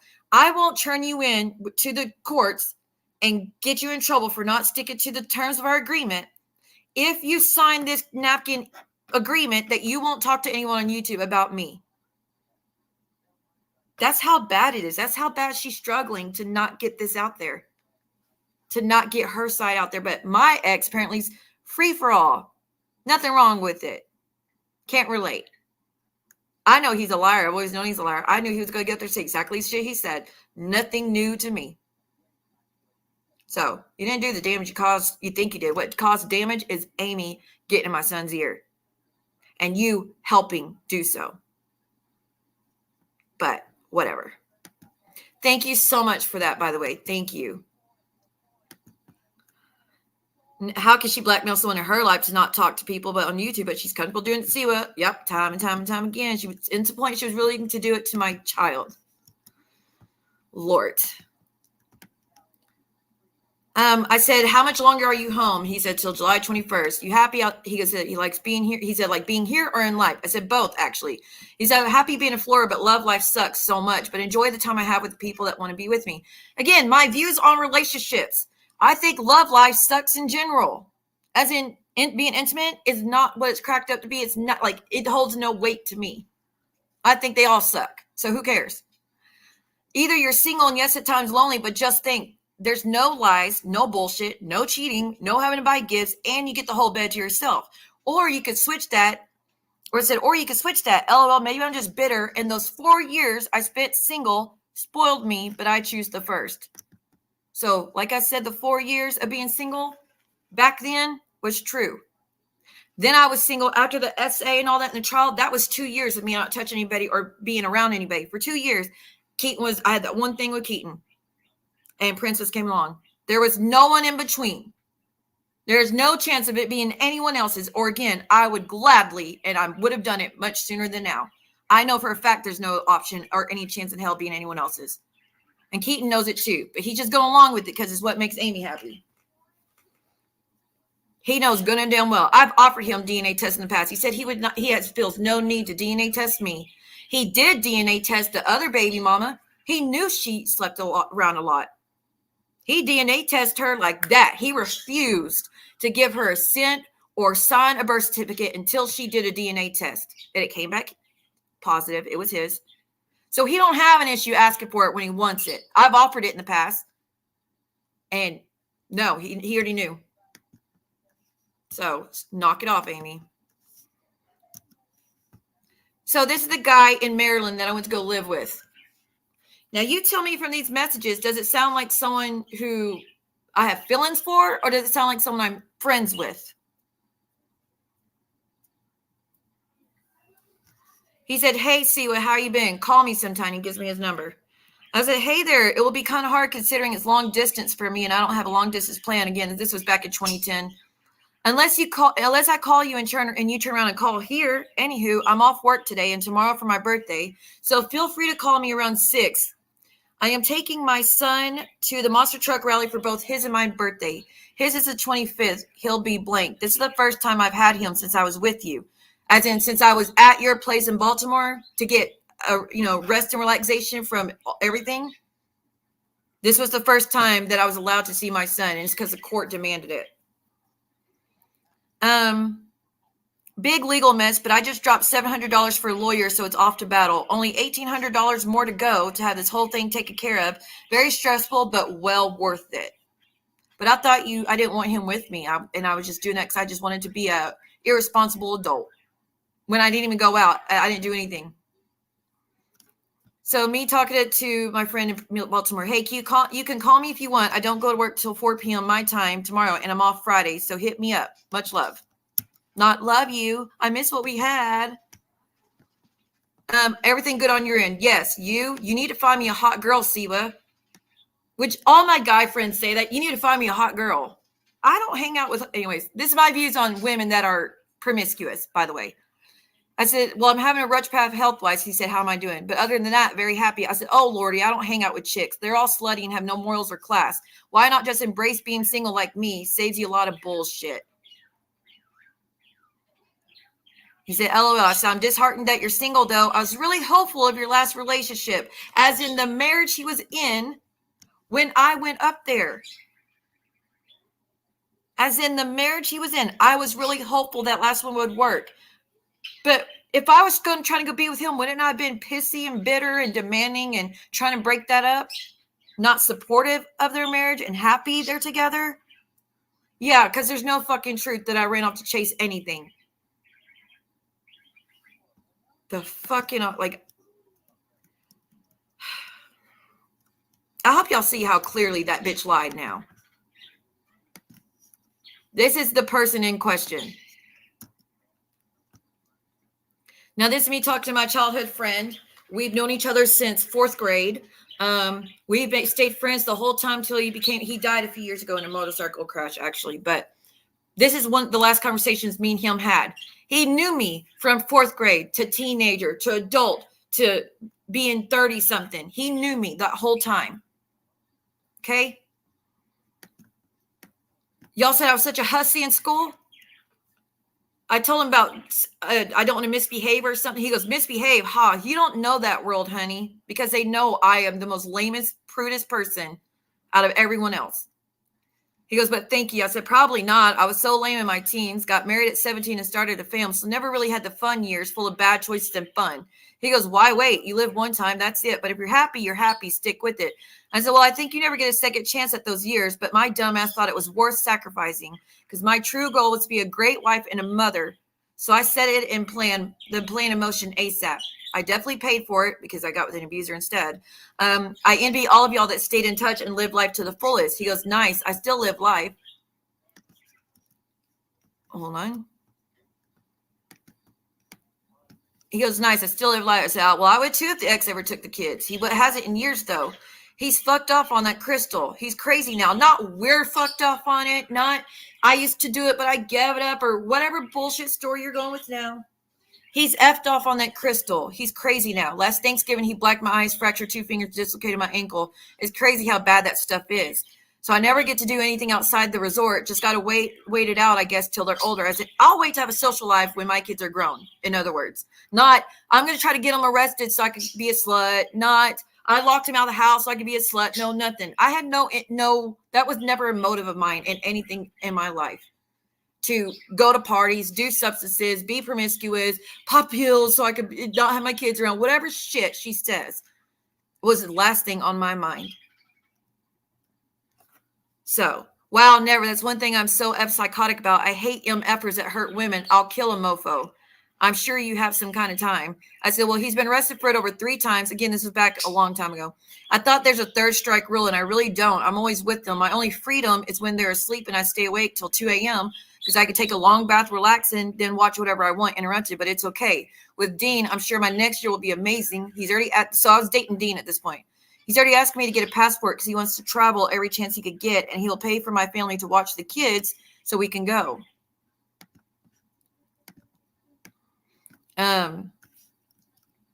Let's see. Watch kids for the weekend so we can get away every now and then.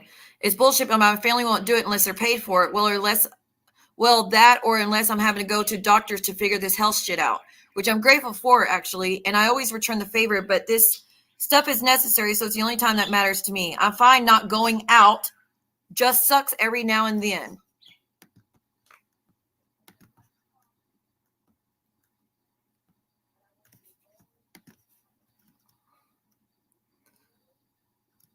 And open that door, what?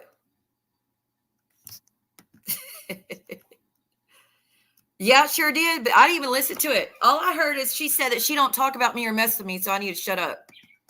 Because that's what people said in John's, that the letter was saying she doesn't do anything to me, she doesn't talk about me, she doesn't bother me. That I'm keeping it going and I'm just being crazy. Okay. But we saw the text between you and Brooke. So again, me still talking to my friend. I think it's comical. Oh, wait, let me show you the one before this. Oh, not that. Hold on. Let me show you the one before this so it can make sense.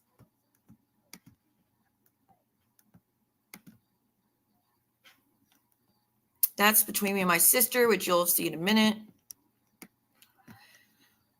Oh, no, this is another guy that was trying to hit on me. And my response to him when he was trying to... This piece of shit was interested in me. We had talked a while, but he kept hinting at wanting to be intimate. And I kept telling him, I'm not doing that unless we're in a relationship. And I'm not willing to just do that because you want me to. That I'm not that kind of girl. So we'll get to that in a minute. So I guess I don't have the rest of this messages with my friend. I said, well, he's been arrested 3 times. I already read all that, right? Yeah, hold on. Where's that other one I just had? I guess this is it.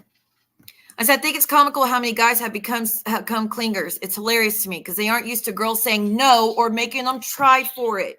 What slut says no and makes guys wait? Because they aren't used to girls saying no or making them try for it. LOL, I have to think all the sluts and thirsty hoes too. Sorry, y'all. It's not very nice, but I don't like females that are promiscuous. It grosses me out. I have to think all the sluts and thirsty hoes, though. It's because of them being so easy that I'm able to keep guys coming back. My game's pretty strong, gotta admit. I'm being sarcastic, by the way. When I want to play, but I'm having to slow it down. He goes, hi, you're preaching to the wrong person about game playing. I'd teach you a thing or two, youngster. I said, well, don't fuck around and get yourself schooled.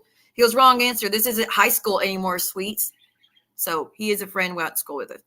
He goes, well, the old blank died long ago. I said, well, if you ever need tips, I don't mind sharing. Just write it down because I'm not saying it twice, as in telling him how to be a player. And again, the player part is just making a guy struggle, like be uncomfortable because they don't like girls making them wait. And then I'd ghost them. I'm telling you, I wasn't nice in the dating scene. That's why I leave it alone. But sometimes it was fun.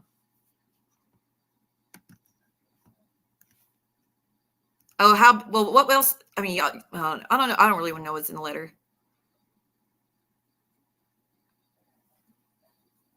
Yeah, she wrote that letter knowing she's been doing that. I'm telling you, I've definitely been slutty. I'm sorry. It grows. Like I had girlfriends that were sluts, and I'd be like, girl, take your ass down there and get tested. Girl, wear protection. What the fuck is wrong with you? Girl, you just met him. What are you doing? I didn't like attack him or anything. I didn't understand it. I'm not in that type of mind frame. It's just not, it was never been my jam, never will be. But if I'm such a slut, why would it bother me? You know? Why would it bother me? So this between me and my sister during the time frame of the DB with Keaton. Hold on. There's one before this, I think. Okay, this is it. So I had already filed for the RO against Keaton. This is after I had to move with him to get my son out of jail. And he already started shooting up, you know what, again, and starting breaking things. And me and the kids were secluding ourselves in one room every night or anytime he was home in fear of him. And again, I went and got a restraining order. My friend let me use his truck so I could go to try to get a restraining order to get Keaton removed from the house because he wasn't leaving when I told him I needed him to leave. He was terrifying us. I said, well, I'm shaking now. Pops just called and told me that Keaton found out that I don't actually have a protection order like I said. See, I filed the paperwork last Friday, but lady said judge can't grant it till Wednesday. So I just told him we had one and he believed it and he's been staying away. It's been the best few days I've had in a while. Well, guess what? He called today and found out that there actually isn't one in place. So he told Pops that he is going to be coming back to our house. Pops said he's been screaming all night long and throwing things. And when he said that, Pops is on the phone with me saying, Siwa, he's been going crazy all night, breaking things, throwing things. He's messed up still. I'm worried what he's going to do. He said he's going to be coming back to y'all's place and he's not going to stay away. So he was warning me. My father-in-law was warning me about Keaton saying he was going to be showing up and he was fucked up. But so Keaton heard it and came out of the room while I was on the phone, yet raging at his dad, telling me that to warn me. But when he said that, Keaton came out of his room and started screaming at Pops again. So he's very, very high right now. And I'm terrified. My sister, can you call the police when he shows up? Lock the doors and windows. I said, they already are locked, but it doesn't stop him. He breaks doors down. He's done it 5 times to the doors in this house already. And that's what Prince says, and my son. That was my daughter's only experience living with him. She don't remember when she was a baby and he dislocated my ankle and all that other shit. This is the only time she's ever been around him so that's her only experience where she can remember of what kind of person he is as a father and a husband. He's done it 5 times to the doors in the house already. He's done it to my front door, to my apartment twice, which got us evicted. And he's done it in every house we've ever had. So again, that police report was me telling the cops why it scares me what Jen's doing and why she needs to be stopped, because giving him my address is is really risking my safety and my child. She goes, he belongs in jail for assaults. Call the police when he shows up. Tell them he has been threatening to kill you and won't stop until you're in the hospital. He could be mad somewhere else. If he stayed away because of an order, he may stay away now. I said, I know, but they won't do anything until he hurts me again. I would have called him when he hurt my arm 2 weeks ago, but I was worried how I was going to pay rent. Like I fucking said. Yeah, he stayed away for the protection order, but now he knows there's not one. I'll get it tomorrow.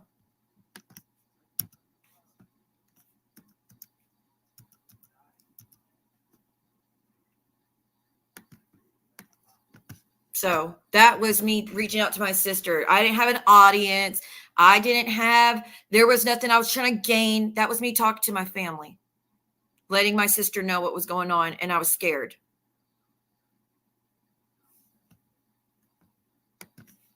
Yeah, well, it's important to me though, because it really bothers me. His name was Hani. Did you date someone named Hani? I'll try, y'all. I think this should be cleared up enough how much of a liar Amy is. I'm really thinking this should do it. My sister, are you awake? This is during the time where I had to get the pacemaker and all that Stalker says I made up. I said, I wasn't awake. What's wrong? I said, if you want to talk, I'll still be up till 8 probably. I'm not doing well at all. I think my sepsis is way worse, but I can't tell Mama because she would get upset that I just got back. I said, I just got back from the hospital and she needs to leave for Dad's house soon. I'm scared that because of the constant drunk feeling, because I couldn't, like, anytime I stood up, I felt like I was drunk and about to, I was running into things. That's how bad my septicemia had become. That's how bad I let shit get before I go to the hospital. Just saying. But yeah, I was going to the hospital all the time to get pain pills, y'all. Sure. I'm scared that because of the constant drunk feeling and running into things, it shows how bad it's messing with my brain. Anyhow, I'll be up for a little bit, for not long. I feel too weak to stay up long. So 8 o'clock and I'm ready to go to bed because I can't stay awake. So yes, son, there were times where I'd be asleep on the couch because I couldn't stay awake. My health was failing. So me talk to my sister about dating. And I'm the reason my sister and the guy that passed are together. When they were in the dating phase, we talked about it. At one point, she was willing to walk away, and I calmed her down, talked to her about it, told her that they should meet up, have one more conversation, and express how they feel. And guess what? They ended up getting together, getting engaged, and living together and everything. And she was so happy with him. But anyways, I said, LOL, you and rabbits, because rabbits is my sister's thing. I said, I can't find guys for you. She was telling me to find her a guy in this instance. I said, I can't find guys for you, though. The only way I find guys is they approach me or on social media. But the POF app, as in Plenty of Fish app, has brought me a lot of great guys. There's 4,000 that want to meet me because there's a dashboard and it says wants to meet me. And it said 4K, and I never checked them, but that's what I was telling her about. They want to meet me and writes to me, but I only respond to a handful of them. But the second they talk sexual, I ignore them. Hell, I ignore them for very minute reasons, actually, but I love that site. Anytime I feel down on myself or I'm hurting over someone that I like, but it didn't work out, I go on there and spend hours being complimented and hit on. LOL, it snaps me out of any bullshit. Tinder is more of a hookup thing, so I don't go on there. Wouldn't Tinder be my main jam if I was for a hookup with people? The second a guy talks sexually to me, I block them. Or walk away from them, or I ignore them, or I ghost them, or I tell them to fuck off. You're never going to get it. Like I've been saying. Okay, Amy, your man is the one that was being promiscuous, not me. Talking to my sister, girl, you might as well get used to that. She was like, one of my friends wants to date me, but I don't want to be with him. And I was like, well, girl, you might as well get used to that. You're a catch and now available. Guys aren't going to stop till you're serious with someone again. Don't fret over this friend, though. Simply say you're not ready to date. Doesn't matter if it's true or not. I said, my friend Blank, again, another childhood friend that I hung out with as an adult that was interested in me. My friend Blank and I have been friends since 7th grade, and now we've been hanging out all the time for 5 years or so. He's always telling me he's in love with me and wants me to be his girlfriend finally. I simply say that I don't want to be with anyone, and I'm happier being single, but we can always hang out. He hates it, but he leaves it alone when I say that because I'm not lying to him. I'm sure he will say it many more times, but I just shut it down when he does, and we go about our day. My views on men and dating. I had the same hang about thinking guys will think I'm a slut if I give in, but you know you're not. Just like I know I'm not. I had to genuinely like someone, had to spend a lot of time with someone before I do anything. That's not a slut. A slut is if you sleep with multiple guys and have a ton of one-night stands. I've never done that. I make it very hard for a guy to get with me. And if a guy doesn't want to invest the time or gets pissy because I don't say yes to whatever they want, then bye. I don't care because it's not about them. It's about what I feel comfortable doing. They could get random girls to sleep with them anywhere. I won't be that girl. You should do the same. And if Blank ever gives you crap for not saying yes, then bye to him too. A pretty face is just a pretty face. He isn't the first and won't be the last hot guy to like you. If it's making you feel guilty, then don't do it. So hopefully that's enough proof as far as my views on that shit and what kind of girl I am and if I was promiscuous or not. And that's while I'm single. So you think I was doing shit when I was married? When I'm single for years is still not interested in it?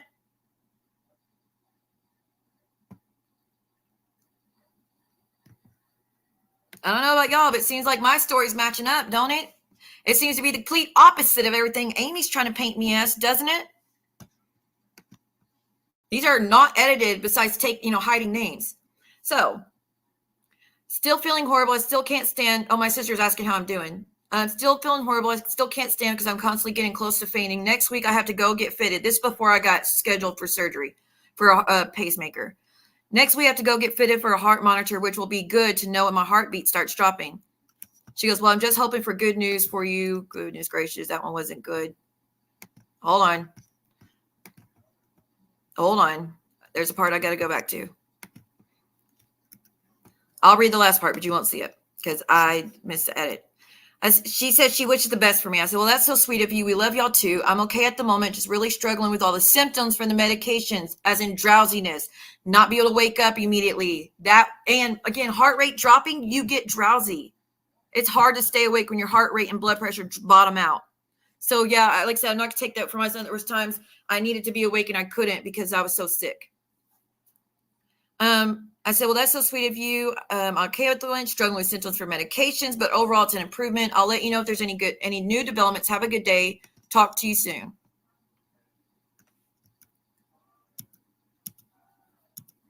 Now, this is a part where my sister was told by my mother. So my mom and dad were visiting me in the ICU. She brought my kids were up there with them and they were waiting to see what the doctor had to say about was I going to need surgery or not. And they said they tried all the medicines and it's not bringing my heart rate up. So I had to do surgery. I was going to have to get scheduled for a pacemaker.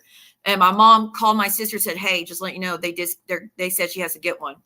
So my sister messages me on Facebook, pacemaker in the AM. I am so sorry. What time? I wish I hadn't left. Because she had already come up there to see me in the ICU because the doctor told my parents that my blood pressure and heart rate was so low that there is a chance I won't make it or pull through if they can't get they said I will not make it if I can't get my heartbeat back up. So my brother came to see me, my sister, my nieces, my nephews, my parents, everyone came to see me to spend time with me and say bye just in case. So no stalker. I didn't make a fucking thing up about that. Pacemaker at AM. I'm sorry, what time? I wish I hadn't left and stayed there. I said, yeah, it's scary. I'm falling apart.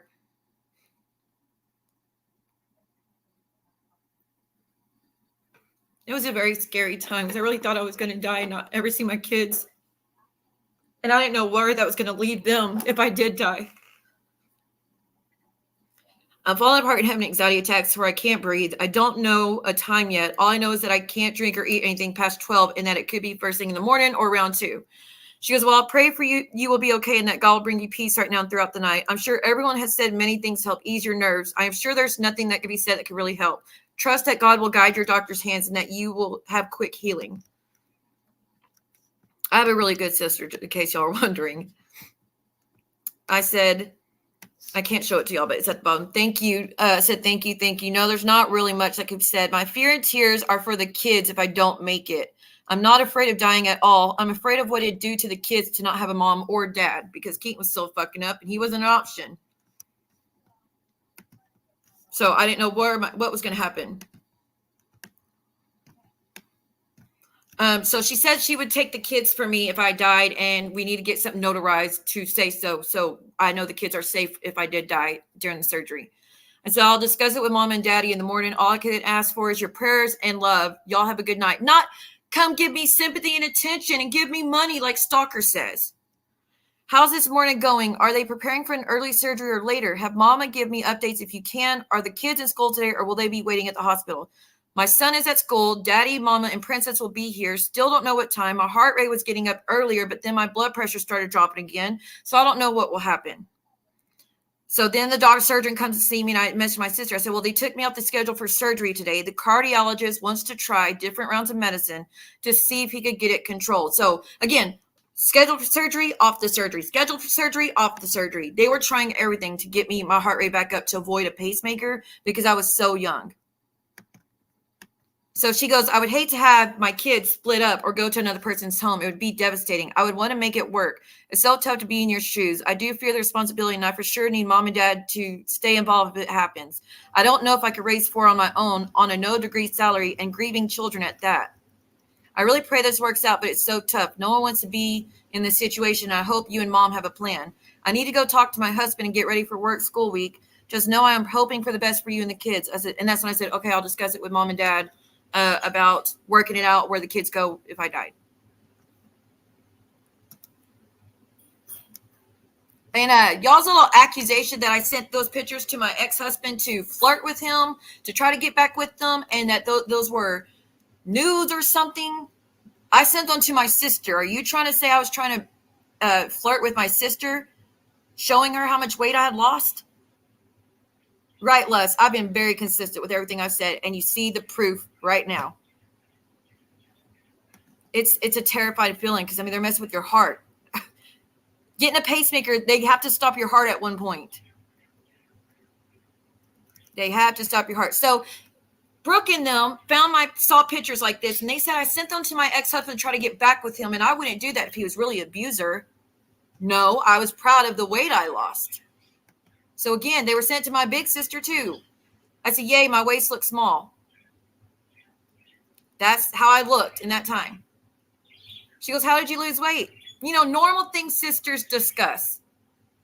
I said, just being in love. Not kidding. Only difference there is, does it look that different? Because that's when I was dating a different soldier. A guy I went to school with. We liked each other's school, but he was in my brother's grade, which was 2 years older. He was scared of my dad, so he didn't ever hit on me because he didn't want my dad to get mad at him. Everybody was scared of my dad because he was a big guy. And they knew he didn't play about his daughters. So he never told me until I became an adult. And in 2013, he finally told me he always liked me, and we got to like instant. I always had a crush on him too, but again, he was older. He was in my brother's grade, which is 2 years older than me. Anyways, so that's who I was dating in this moment. So no, trying to get with Keaton, no. There's the other picture y'all claim I sent to Keaton to flirt with him. Nope, this is going to my sister. So we can finally share clothes now. I learned a song on the violin. Finally, I say, sorry, sis. So yeah, again, sister. Sorry, sis. Something over here. Please take a video of you playing the violin. This is me to my sister about the guy I was dating. It's like they say, when you absolutely are not looking or wanting to find someone is when it will happen. Because again, I wasn't looking for a relationship. Guys from all time frames in my life are making many attempts to convince me they're looking for more than a storage for their parts. And that stands for everything I despise in girls these days, Amy. I haven't been with anyone for 4.5 years because I don't care for them like I need to in order to have faith in them. The guys are just trying everything possible. The only one I have done anything with is Keaton, and that was always very sporadic. Never did it out of love for him because I can't convince myself, no matter how hard I try, that I'm happy, let alone content, thinking Keaton will be my partner. I said, bitch, I don't want him. But the new guy, it just works, and it's so easy to love him, and he'd be happy and been smiling since we started catching up. You should add him. He's always talking so romantically to me in front of all his fellow soldiers because he was in Iraq at this time. And all the fellow soldiers, they say they think his page has been hacked. He never talks like that. He was always making posts about how beautiful I was, how much he loves me, all that shit. And they're like, this is not like him. Someone must have hacked his page. But that's just how, like, we had a great time. But, so again, all through those years, Stalker, Amy, Keaton, this is the way I really was behind closed doors when I thought no one was looking. And it was to people I trust or to guys that were interested in me. This is how I really was. Not the shit you're spinning. So now we get to the part of Adrian and why I try to take my life, like I said. So we're back in the year 2012.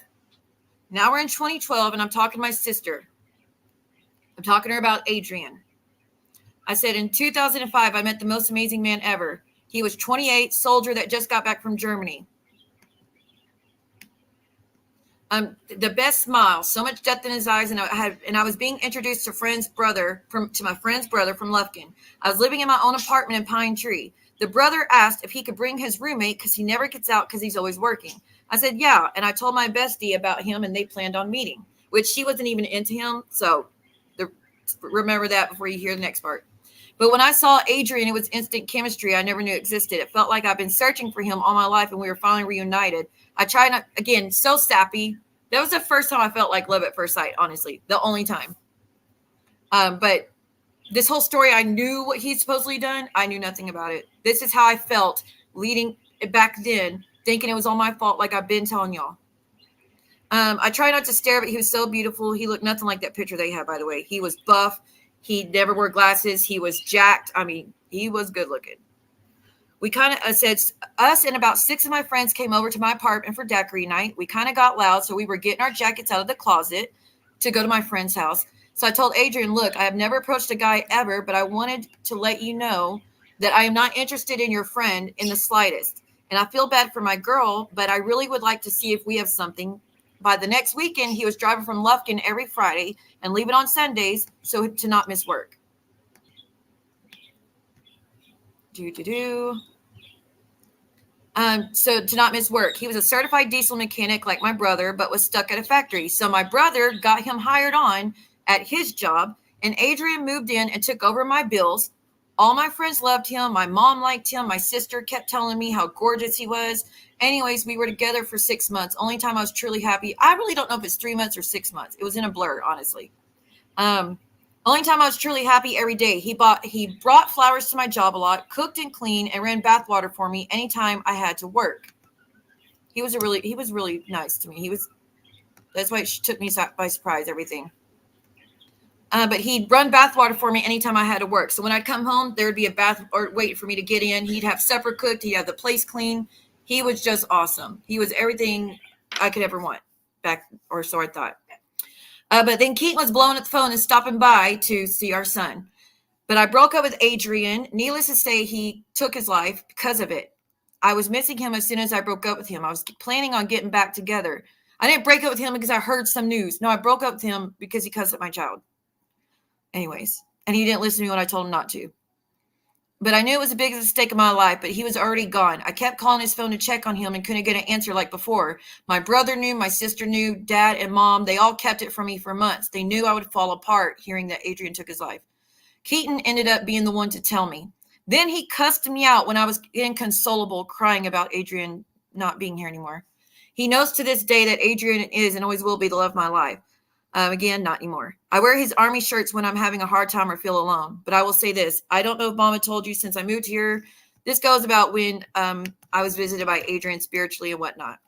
But I'll read it. It's important. I wouldn't read it. The point at the bottom. I did an EVP and I heard his voice. No doubt in mind, I knew his voice with all my heart. I struggled thinking he went to hell for killing himself, and he was a very godly man. So that tore me up the most. But now I know he's a lost soul stuck. As in, he's not burning in hell. And that was always a big guilt of mine, is that I caused that man who was godly to be burning in hell for eternity because I broke up with him. When, again, this is kind of what segued me into getting my own research and doing my own studying of the Bible to what the Bible really says about people taking their lives and all that stuff. Because I lived with all this guilt every day, blaming myself when it could have been avoided if churches didn't teach that you go to hell if you take your life, which is bullshit. But anyways, no one told me when it first happened. I missed the service for Adrian in Lufkin. His dad, who I did meet, had to come pick up his only child's ashes to take him home. I have no pictures of Adrian at all, just his face flashing through my mind. Now you know. That's why I tried to K myself at Daddy's. I couldn't handle that level of intense pain. So again, I did try to take my life, exactly like I said, Brooke. No, I didn't see your community post and reacted and me on the spot, made up this lie like you're telling people.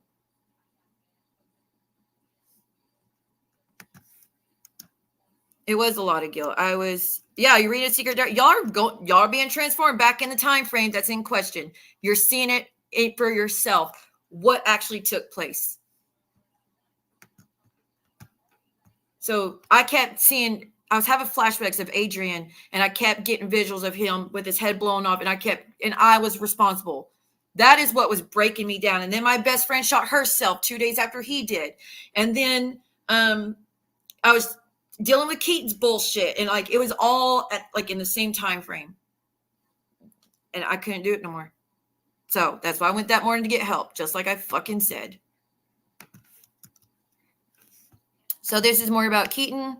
I'm telling my sister that he had just broke my ankle, and he broke my ankle now and tried to plant his blank baggie and pipe on me. Then he left for the park. Yes, when he broke my ankle, and I went crawling to the neighbors, got the phone, called the ambulance. They wanted to call the cops. I said, please don't. It's only gonna make him mad.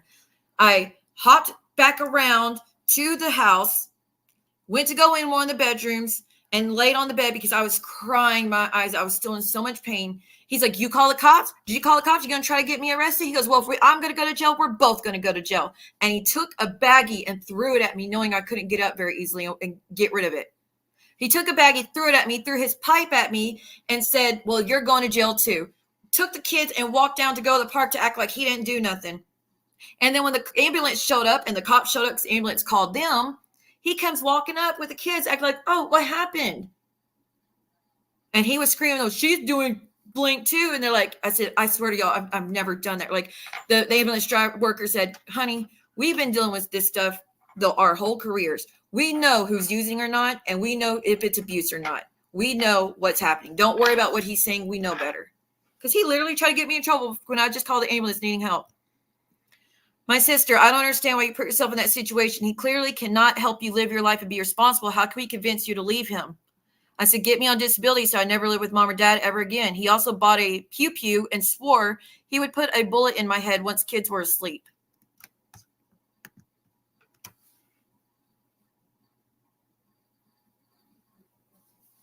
It is not a sin to take your life. God doesn't care about what you make it a split decision because the suffering is so bad. You're right, because suffering is so bad that you can't take it no more. That's not what God cares about. He's not going to punish you in eternity forever because you couldn't take anymore. That's not what God's about. That'd be really shitty if he's forgiving a murderer up on the cross, but he won't forgive someone who cracked under pressure and couldn't handle no more pain and suffering, so they wanted to end it. Does that sound right? No, it doesn't, for a reason, because that's not true. God cares how you treat people. God cares about your heart. He cares about what you do in your life. If you're evil is what he cares about. So but I lived with that guilt for years thinking that was my fault. But my sister, disability won't solve your problems, especially since you had opportunities to file paperwork before. I know you're under stress, but other people, including parents, cannot solve your problem, especially if you can't get to approve a disability. So sorry, sister. What a sticky situation. I don't understand why you don't have a restraining order or taped his threats. Hold on. Or taped his threats. If I were you, I'd learn the law and file charges and work at jobs and humble myself without complaint to accept help from others when offered. But it will always be hard work. I pray for your health and peace of mind and safety regularly and always. I wish I had more power to give you. I said, well, he broke my engine beyond repair. My truck engine, he destroyed it. That's 3 or 4 vehicles of mine he's destroyed. And I paid cash for those vehicles. I got them when I wasn't with him. I'd get back with him. He destroyed my vehicles. And I just had to chunk it. 4 times he's done that. Because he didn't want me leaving or having freedom when he wasn't there. If I want to go somewhere, I had to ride with him. So that's the kind of person I was dealing with. I said, he broke my engine beyond repair. She goes, well, he also broke you. He broke your heart, mind, and soul. I said, well, the abuse is worth it. The kids don't see it. That was my mind frame back then, that it was worth it.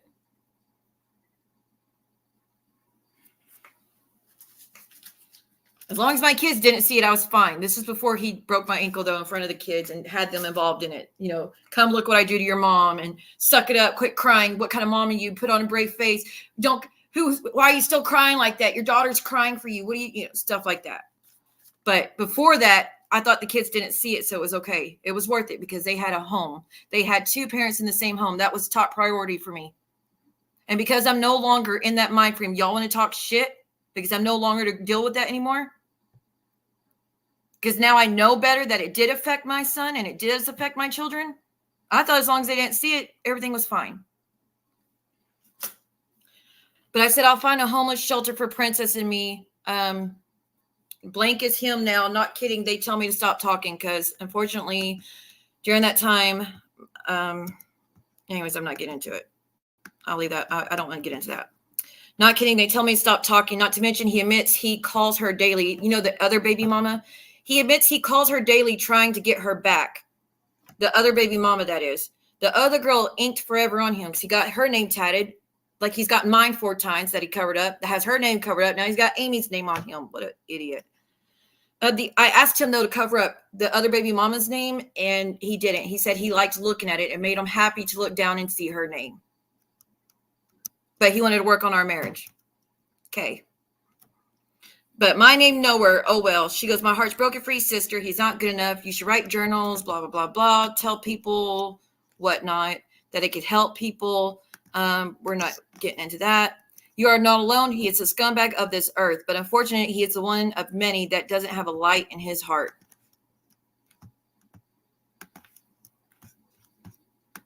See, Amy?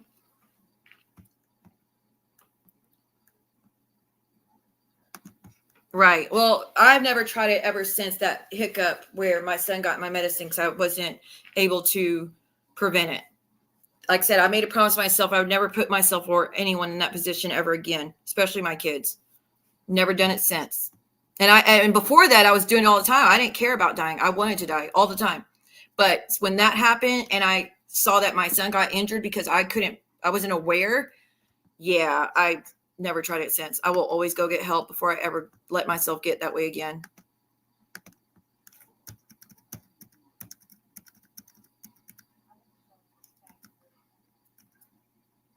One second.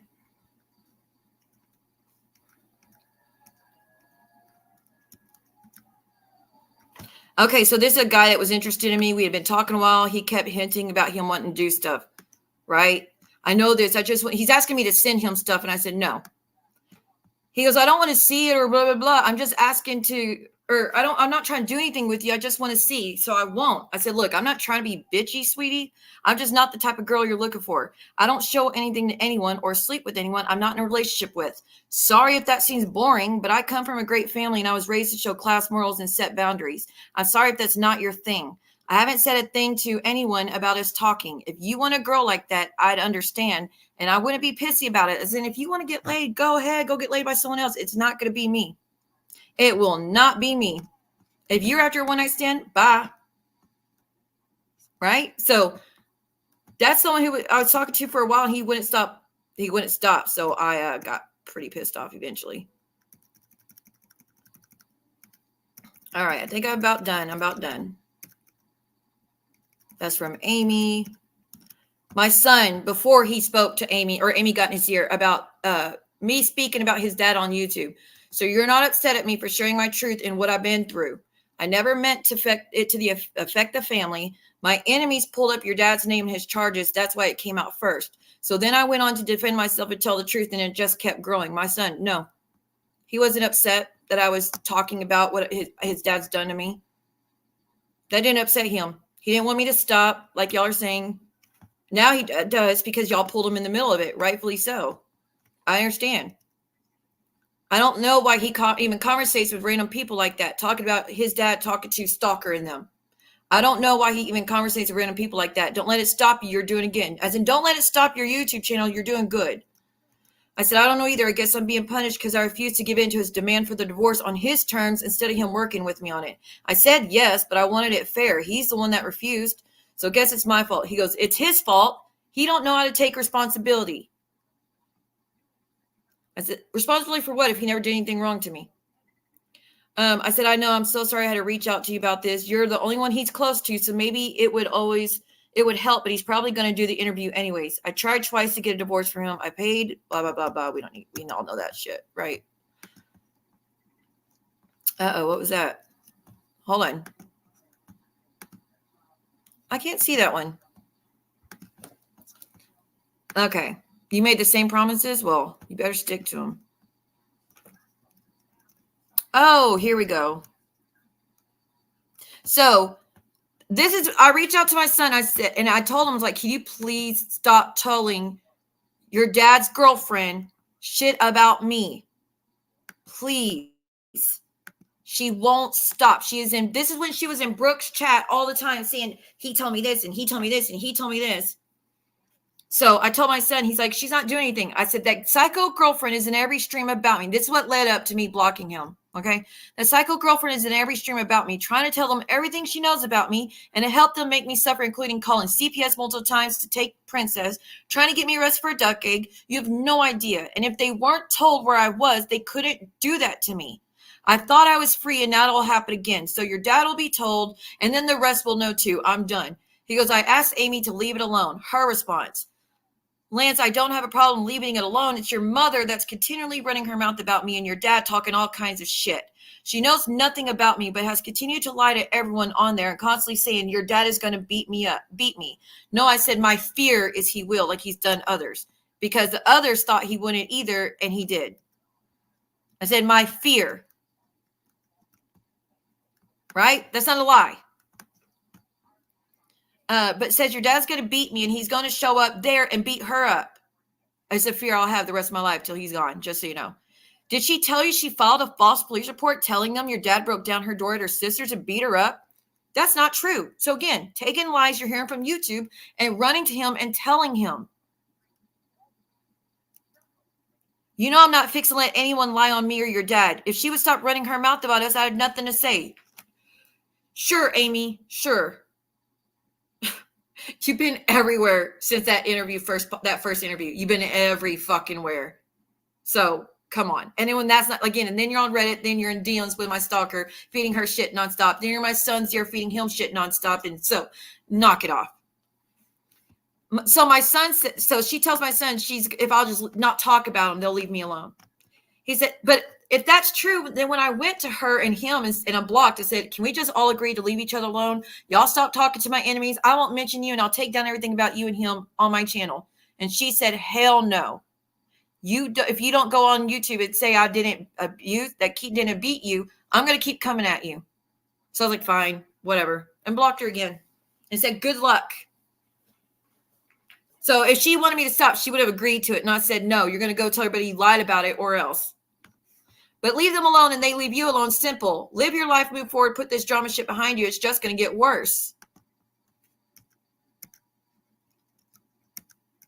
She's really got him convinced that I am just out here doing all sorts of shit.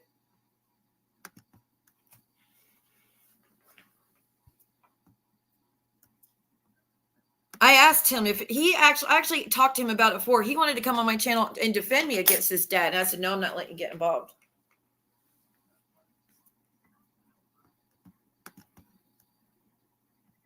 Again, he has a right to be upset because they're putting him in the middle of it. That's why I kept begging. Can you just block her? If you will shut her down every time she comes to talk to you, about me or ask questions about me, she will eventually stop and you won't feel be in the middle, torn. You won't feel you have to lie for anybody. It'll just dead it right there. He is still, to this day, has not done that. So I didn't feel like I have a choice. So the very night Amy was in Brooke saying, see what? Tell everybody what you did to Lance. Some of you might remember that. One of you in my chat right now sent me the screenshot. And so I reached out to my son. I was like, great. I don't get a chance to wait to talk to him in person. I got to tell him about it because Amy apparently already was in his ear telling him shit that I didn't do. So I said, Amy's planning to meet with my stalker off YouTube for drinks to give her proof. So just letting you know. But she's telling everyone and asked me what I did to my son. Son, I never did anything to you that you were told. I never drugged you or tried to hurt you. I was on the phone with Nana, telling her to always let you know how much I loved you when she raises you, because I was into my life and already took the pills to do it. So for multiple reasons you don't need to hear, but I wouldn't have done that if I tried to hurt you. I called right after I took them. You were in bed when I did it. You went to sleep earlier than usual. And I said this till May of last year. So no, stalker, again, I didn't make that shit up on the fly. You went to sleep earlier than usual and I had no idea why. I had just gone to the therapist that morning because I was blank. I try to get help. They said there was no spots open and they'd get me meds to last me till they could get me a bed open and call me when they did. I came home and put them in a new sorter they gave me that was pink and blue. I never used pill sorters, but did because they gave it to me with the medicines. I put it on the dining room. I put it on the dining room table. You got it off the table. You kept saying candy and asking for it that afternoon when you grabbed the case. I said, no, it's not candy, and never play with it because it's bad. You know, normal responses. Where is that?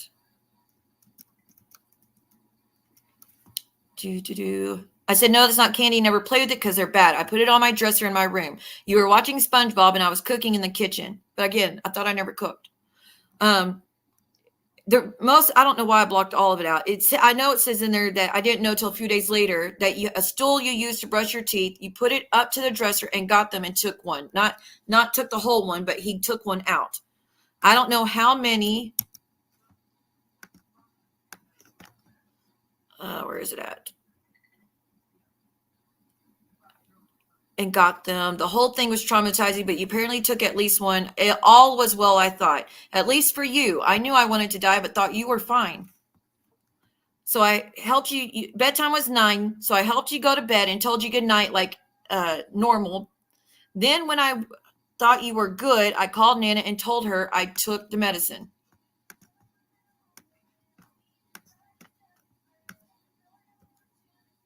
Oh, wait, here.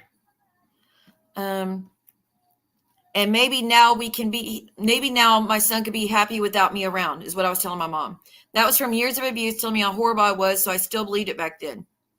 The ambulance was on the way is all I knew because Nana called. Next memory is me waking up in ICU. I was handcuffed to the bed. They said they thought I did something. I said I never, ever would, not to you. They said they had to finish investigating to find out more before they could take them off. I vehemently denied it and will always because it's lies. Nana knows I'm telling the truth. The cops asked what happened. I told them exactly what I'm telling you now. They said at some point you got my night med in your system. I had no idea. I was crying like a baby. I told them what I remember. That's when they found out after talking to Nana and seeing pictures of the room and seeing you're still at the dresser, etc., that I was telling the truth and it all matched up. If there had been any truth to that bullshit lie, I would have been arrested.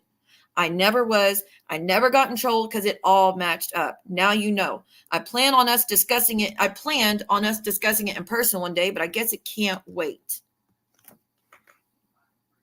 Because, like I said, yeah, she took that from me.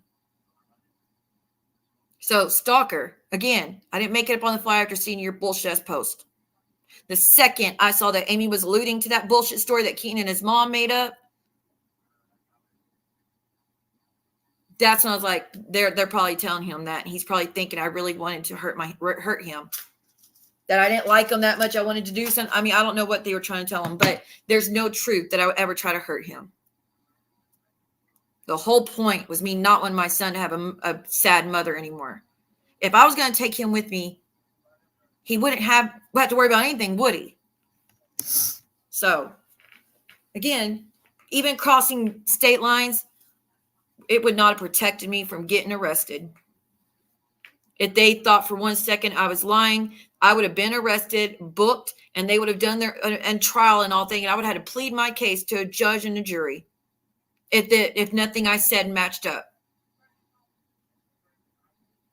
And you can tell I'm telling the truth because you can look for yourself. There's no charges against me of me ever doing anything wrong. Like I fucking said. Okay, so I think that's it. But funny, when he did end up hanging out with Keaton and Amy and whatnot, all of a sudden, he doesn't want me on YouTube. I'm a liar. I'm the reason everything went to hell. She's a great person. He's a great person. He's on their side. I just tell all these lies and he can't stand it. I mean, all this shit they say now. That's the extent of what I'm willing to explain. I'm not going any further than that. That should be enough. That is every allegation she has put out about me dispelled. This whole what is it? Something about Mary story that's made up. Does that coincide with the shit that y'all have seen in DMs between me and the guys I've talked to, or my exes, or my sister, does that match up to the type of person I am? Saying I was trying to, I'm not even going to repeat some of the disgusting things that were said. She was such a party animal. She couldn't keep her legs closed at school, but everybody that knew me at school knew I was a prude. And I didn't do shit. I didn't go to parties. I didn't drink. I didn't do substances. I wasn't out all night. I didn't do that shit back then. My goal was be a mother and wife as quickly as possible. And I did. Paid for it, but I did. It's kind of hard to do if who thinks I want to be a party animal and just do all these fucked up things, but let me add some kids to the mix. That'll help. That'll help me, make my goal.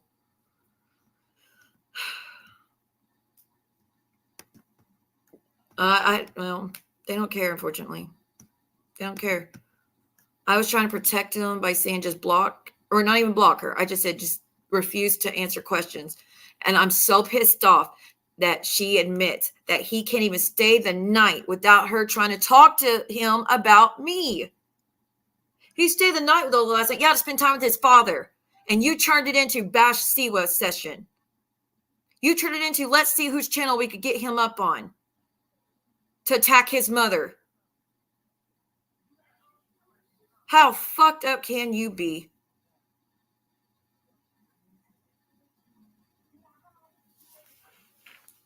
You're bullshit. I got my son arrested.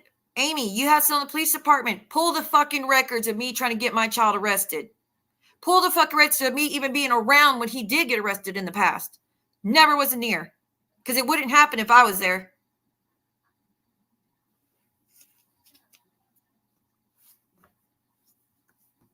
Lying. Thank you, coins.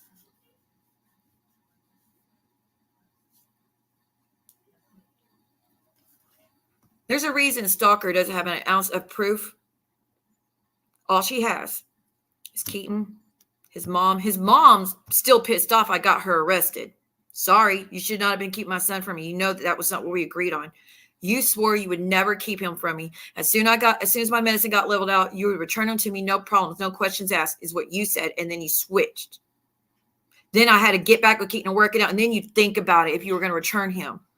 Because I didn't know how bad it was to let someone have your child without guardianship papers in place. And at that point, we didn't have custody set. It was after that, it was shortly.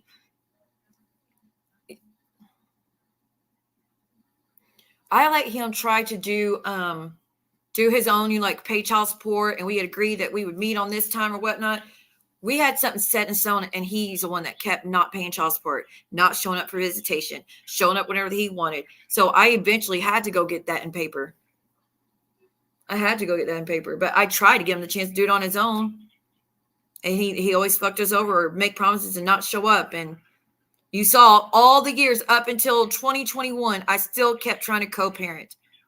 Months before I took him to the ocean with us in August, as soon as he got out of jail for the kids' sake, so they could see what it's like to have one normal family vacation while his dad was clean. They've never had a family vacation with his dad. It's always been me and them. I brought him with us. I paid for everything because it was important to me that the kids saw their dad at least had one memory of us united, co-parenting, happy. And y'all use that against me and make fun of me for it. If she was abusive, she would have never done that. But then demanding, I still try. But that was in August. He talked shit to Stalker about me in December, telling a bunch of stories on me. Then in January, when there was a freeze, he did what he did with my son, and I was done. That was final straw for me. And I will not change it. I don't care how much y'all piss and moan. If he wants to try, he could fucking try. He had a chance to mention divorce. He'd even bring up Princess and divorce for a reason. He knows he don't have a stand a chance. He knows he don't have no rights. He knows he doesn't, like I said, he knows what I got in my back pocket. He knows I have proof of damn near everything. He knows the CPS back up what I say. He knows the Attorney General knows what I know. The courts, everybody knows this shit about him. The only one that doesn't is Amy, Brooke, and that crew because they don't want to know. Not because there's lack of evidence, because they're just going to argue it no matter what. So yeah, I won't try anymore. And my daughter does not deserve to go through things her brother went through, which he didn't deserve that either. I'm not letting that man hurt another child or another woman in my, like, as long as I can do something about it. And she'll be a teenager too one day. What do you think he would do to her if she started mouthing off? Because even when I would sit there quiet and wouldn't talk to him, he would lose his shit and end up hurting me. What do you think he would do to her as a teenager? Because he said he justified hurting my son, saying, well, he was mouthing off to me. And stalker, you really should focus on your family. There ain't nothing that would have kept me online while my daughter's losing her ever-loving mind. While talking shit about another parent, that's what's going on. And you stayed on however long afterwards. That's quite sad. And some idiot, I was on Reels last night, and Madam148 from Reddit was in Reels Twitch. And they were batting for Brooke nonstop, saying, Steve, I was telling Real how Brooke was doing that stream with a letter from that psycho Amy, and in the background, her daughter screaming at the top of her lungs, raging at everyone, and Brooke's laughing about it and staying live for another hour to talk about me. And someone goes, well, see, what Brooke's daughter's a spoiled brat. We know your daughter will never be a spoiled brat, to make fun of, just, when I struggle from time to time and whatnot. I don't have goals of my daughter being a spoiled brat. I don't want her to be a spoiled brat. In fact, you calling her daughter spoiled brat but telling me not to tell facts that she was screaming while Brooke was live, you would think that'd be more upsetting. You're telling me not to talk about it, what happened on a live, while you're calling her a spoiled brat. I don't think she's a spoiled brat. I think that's never mind, not my business. Not my business. I actually won't speak on it, but I don't think that's a spoiled brat reaction. I think there's more to it.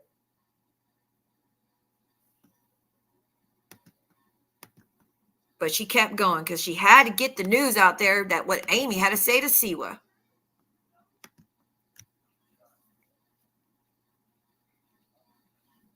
Nonstop. Like I said, I asked for all the CPS reports. And I guess my son ever wants to see the truth, he can. But at the end of the day, what do you think that would cause? He shouldn't be put in that position. This is not Amy's playground. This is not Amy who had a channel and I followed her to fuck with her life. I'm not talking to her enemies. I'm not nothing. I'm not trying to affect her daily life. If she don't come to YouTube, she don't know a damn thing I got to say. Unless Stalker and Momo reach out to her and tell her, you should get pissed off by them doing that. That's sad. You should say, I don't give a fuck what she says about me. She's not in my life. That's how I feel about it. You're not in my life. But you're trying to force your way in every chance you can. You couldn't get it through Stalker, so you did it through my child. And you want to claim you care? Because again, I'm telling you, the whole time I've been there, Keaton has not. Neither have you. Anytime he needed help, I'd provide. No matter, I didn't ask questions, made him jump through hoops, explain what he needed. Okay, son, you got it. Where do you want me to send it? And you're trying to act like because you feel it his service every once in a while, you got the hands up on who's done the most. Again, it shouldn't be a competition. If you can help, great. But I no longer help after the videos. I am not going to help this woman keep tabs on me. Boundaries is all I ask for. Not believe me, choose me. When I talked on the phone, isn't it all about Amy? Like you've made it with you and my child. Like I said, Keaton, you should put a fucking stop to your bitch talking to our child about me when he's trying to spend time with you.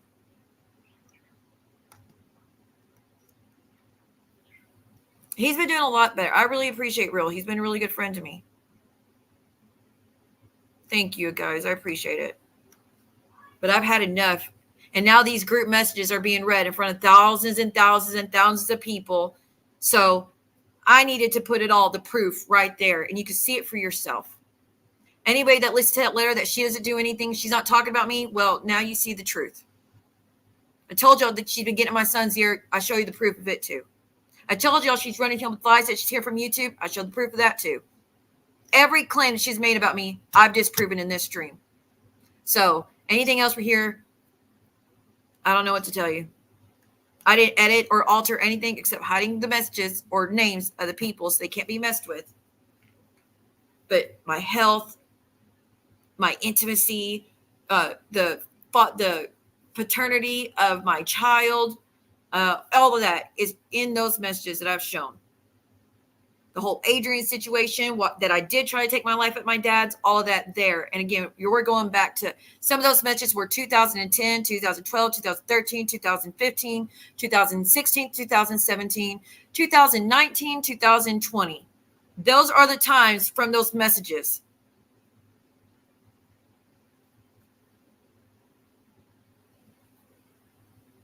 And further, actually, because some of it we talked about how I was as a kid or in school.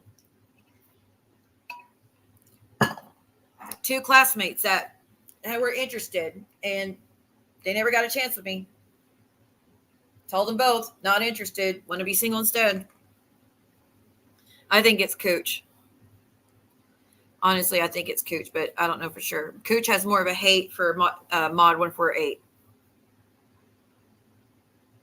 But anyways, hopefully I shared enough. Thank you so much, Brooks Knows, for the 10 memberships. Thank you, JJ, for your sweet message. Oh, my. Thank you, Christina, for your sweet message. Thank you, Momo's Dirty Sock. Thank you, thank you, thank you. But yeah, someone asked, well, I'm not going to get into it, but I don't want kids to be pinned against their parents.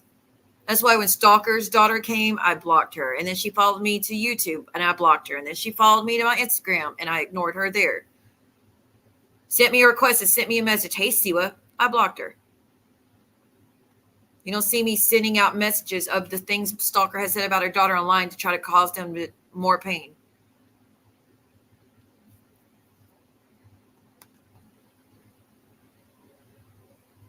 She should. Her house is full of rage and anger. You saw my message to the doctor, and he said, when I said it was all on me, but I prefer it that way because I give a calm home-cooked meals, and safety. And that's something Keaton can't give. That's what I strive for my children. Not let's get rage, let's beat on each other, let's scream at each other all day long, let's break things, let's just threaten to destroy each other's property, let's lock each other out of the house. You know who locked who out of the house? Brooke locked her daughter out of the house. Her daughter wanted the keys to leave. It was at Christmas. She didn't want to let her open the door to her daughter. She was mad at her. They were calling 911. The 911 caller stated that all they would do is call 911 and scream at each other on the phone. Cops showed up and had to make Brooke unlock the door and give her daughter the key so her daughter could leave to go back staying with Brooke's mother. She is the one that locks her child out the house. I've locked my son out one time because he tried to come home, skip school, and I said, nope, you're going to sit on those steps right there till school's over. You're not going to come in and kick up your feet and relax, getting rewarded for skipping school. You go back to school and finish the next 30 minutes, or you can stay right there and wait. He called the cops for that, which I said, I ain't changing. This is what I'm doing as a parent. I'm not changing. He's fine right there. That's it. Not any of this other bullshit of try to get him arrested because I didn't want to deal with him. And again, what cop works that way? Where you don't want to deal with the problem or a child, you just call and have them, carted off. You don't want to deal with the husband. You want to be a whore. Just beat him up, call the cops, say, hey, take him. I beat his ass, but, I need to be a whore tonight. Please take him. It makes no sense.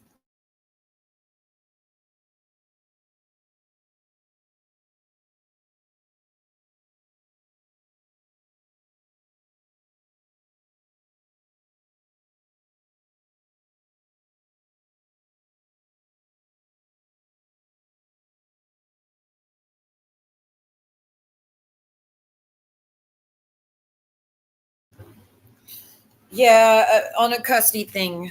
Like I said, all I told Keaton when he said he showed me the message that Brooke wrote him December 2nd, 2020. And I said, please don't respond to that. Please don't respond to that. She's telling you lies. I'm not doing what she's accusing. She is not trying to help anything. She just wants to use it to embarrass me. Please don't do that. And this is after I took him to the beach and was working with him with the, trying to co-parent and get along for the kid's sake. And he couldn't pass up the chance to talk shit about me and paint me as the monster. He didn't want to miss that chance. That is when I first started talking about Keaton. He talked to this bitch and was telling him all sorts of shit to try to paint me as the villain. When he sitting on this pedestal, like this imaginary pedestal he had. Oh, she's a bad mom. She's a witch. Meanwhile, what were you doing? That's way worse. What I did didn't affect you. You just didn't like it because you didn't know about it. You had to hear from someone else because you're not in my life. Not like that. None of your business what I do. The kids were his business. Not no more. Not in my opinion. Especially since he'd rather put this bullshit he's got going on with Amy and stalkers above any chance of me letting them anywhere near us or to know anything about us. That was top priority. Make me pay because you don't like that I tell the truth. You don't like it because you don't want to be known as that person that overlooks it when you are doing just that. You're overlooking the things that have been said and proven. Find the messages that back up what y'all say. Police reports, CPS reports, witness testimony, nothing. Outside of Keaton's family, that is. Someone outside of that family that will say otherwise. And I saw y'all said in John's last night, Siwa, just have your parents have a talk with your son and tell him what happened. They did that after he did his videos a few months back. They went to go meet with him for lunch and they sat him down and told him, your mom's not lying about what happened. We were there. We know what happened. Your dad wasn't a good guy. He did those things. You don't know what you're talking about. You don't remember. So they told him. He's heard it. And my parents, like I said, you can believe whatever family you want, but one family don't have all these addictions and charges and violence and nothing on their side. The other family does.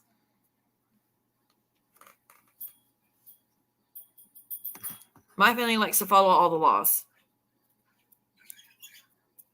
We don't have these issues. I married into the exact opposite of my family, honestly.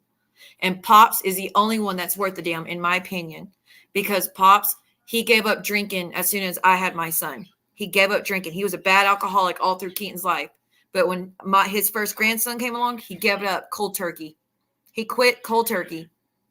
And he has been the most amazing grandfather to my kids since. He's been an amazing, amazing grandfather. And even they try to go to that man and tell him I've been trashing him on YouTube. Y'all have never heard me talk trash about my ex-father-in-law. I have so much respect for that man. He's a Vietnam vet. He gave everything up for my child. So that's the only man worth a damn in my book. The rest of them have vendetta against me because I got Kim arrested. But she had 6 chances to fucking stop and give me my child, and she refused. She had thousands of chances before that to give my son back, and she refused. That's her. That's her decision. That's her fault. And then the other time, after all that, I would ask her, do you want to spend time with the kids? No, I can't come near them. I don't want you to call the cops on me and get me arrested. She used it as an excuse to justify never coming around the kids again because she didn't want to get arrested. I was like, Kim, I was only doing that because you wouldn't return my child to me.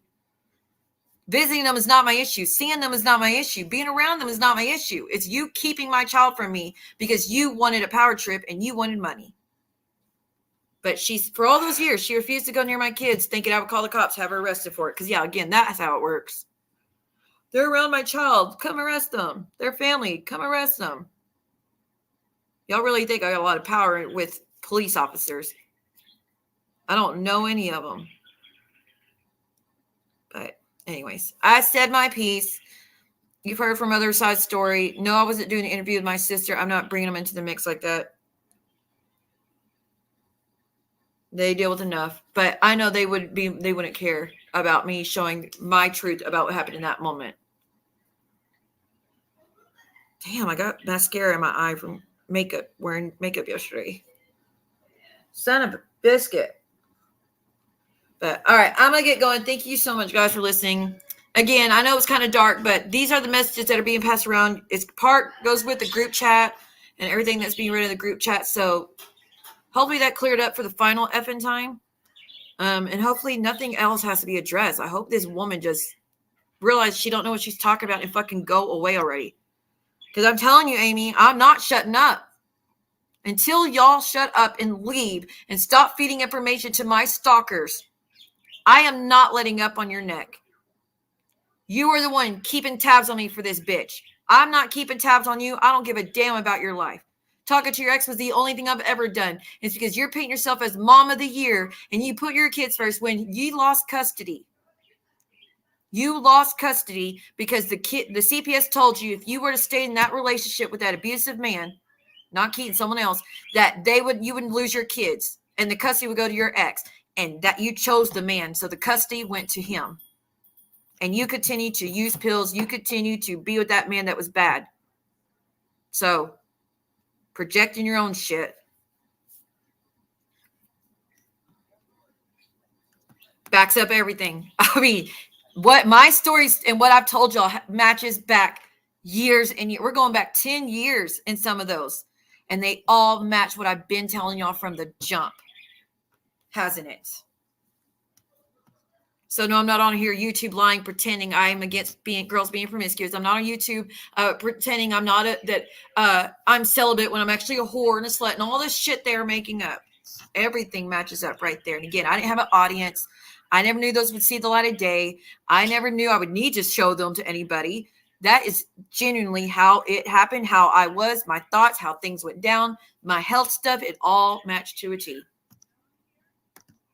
So there's that. All right. And as far as Amy, I have one final word.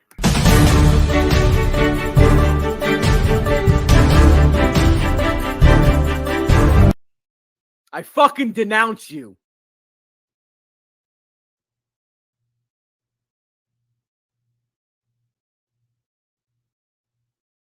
You're fucking denounced!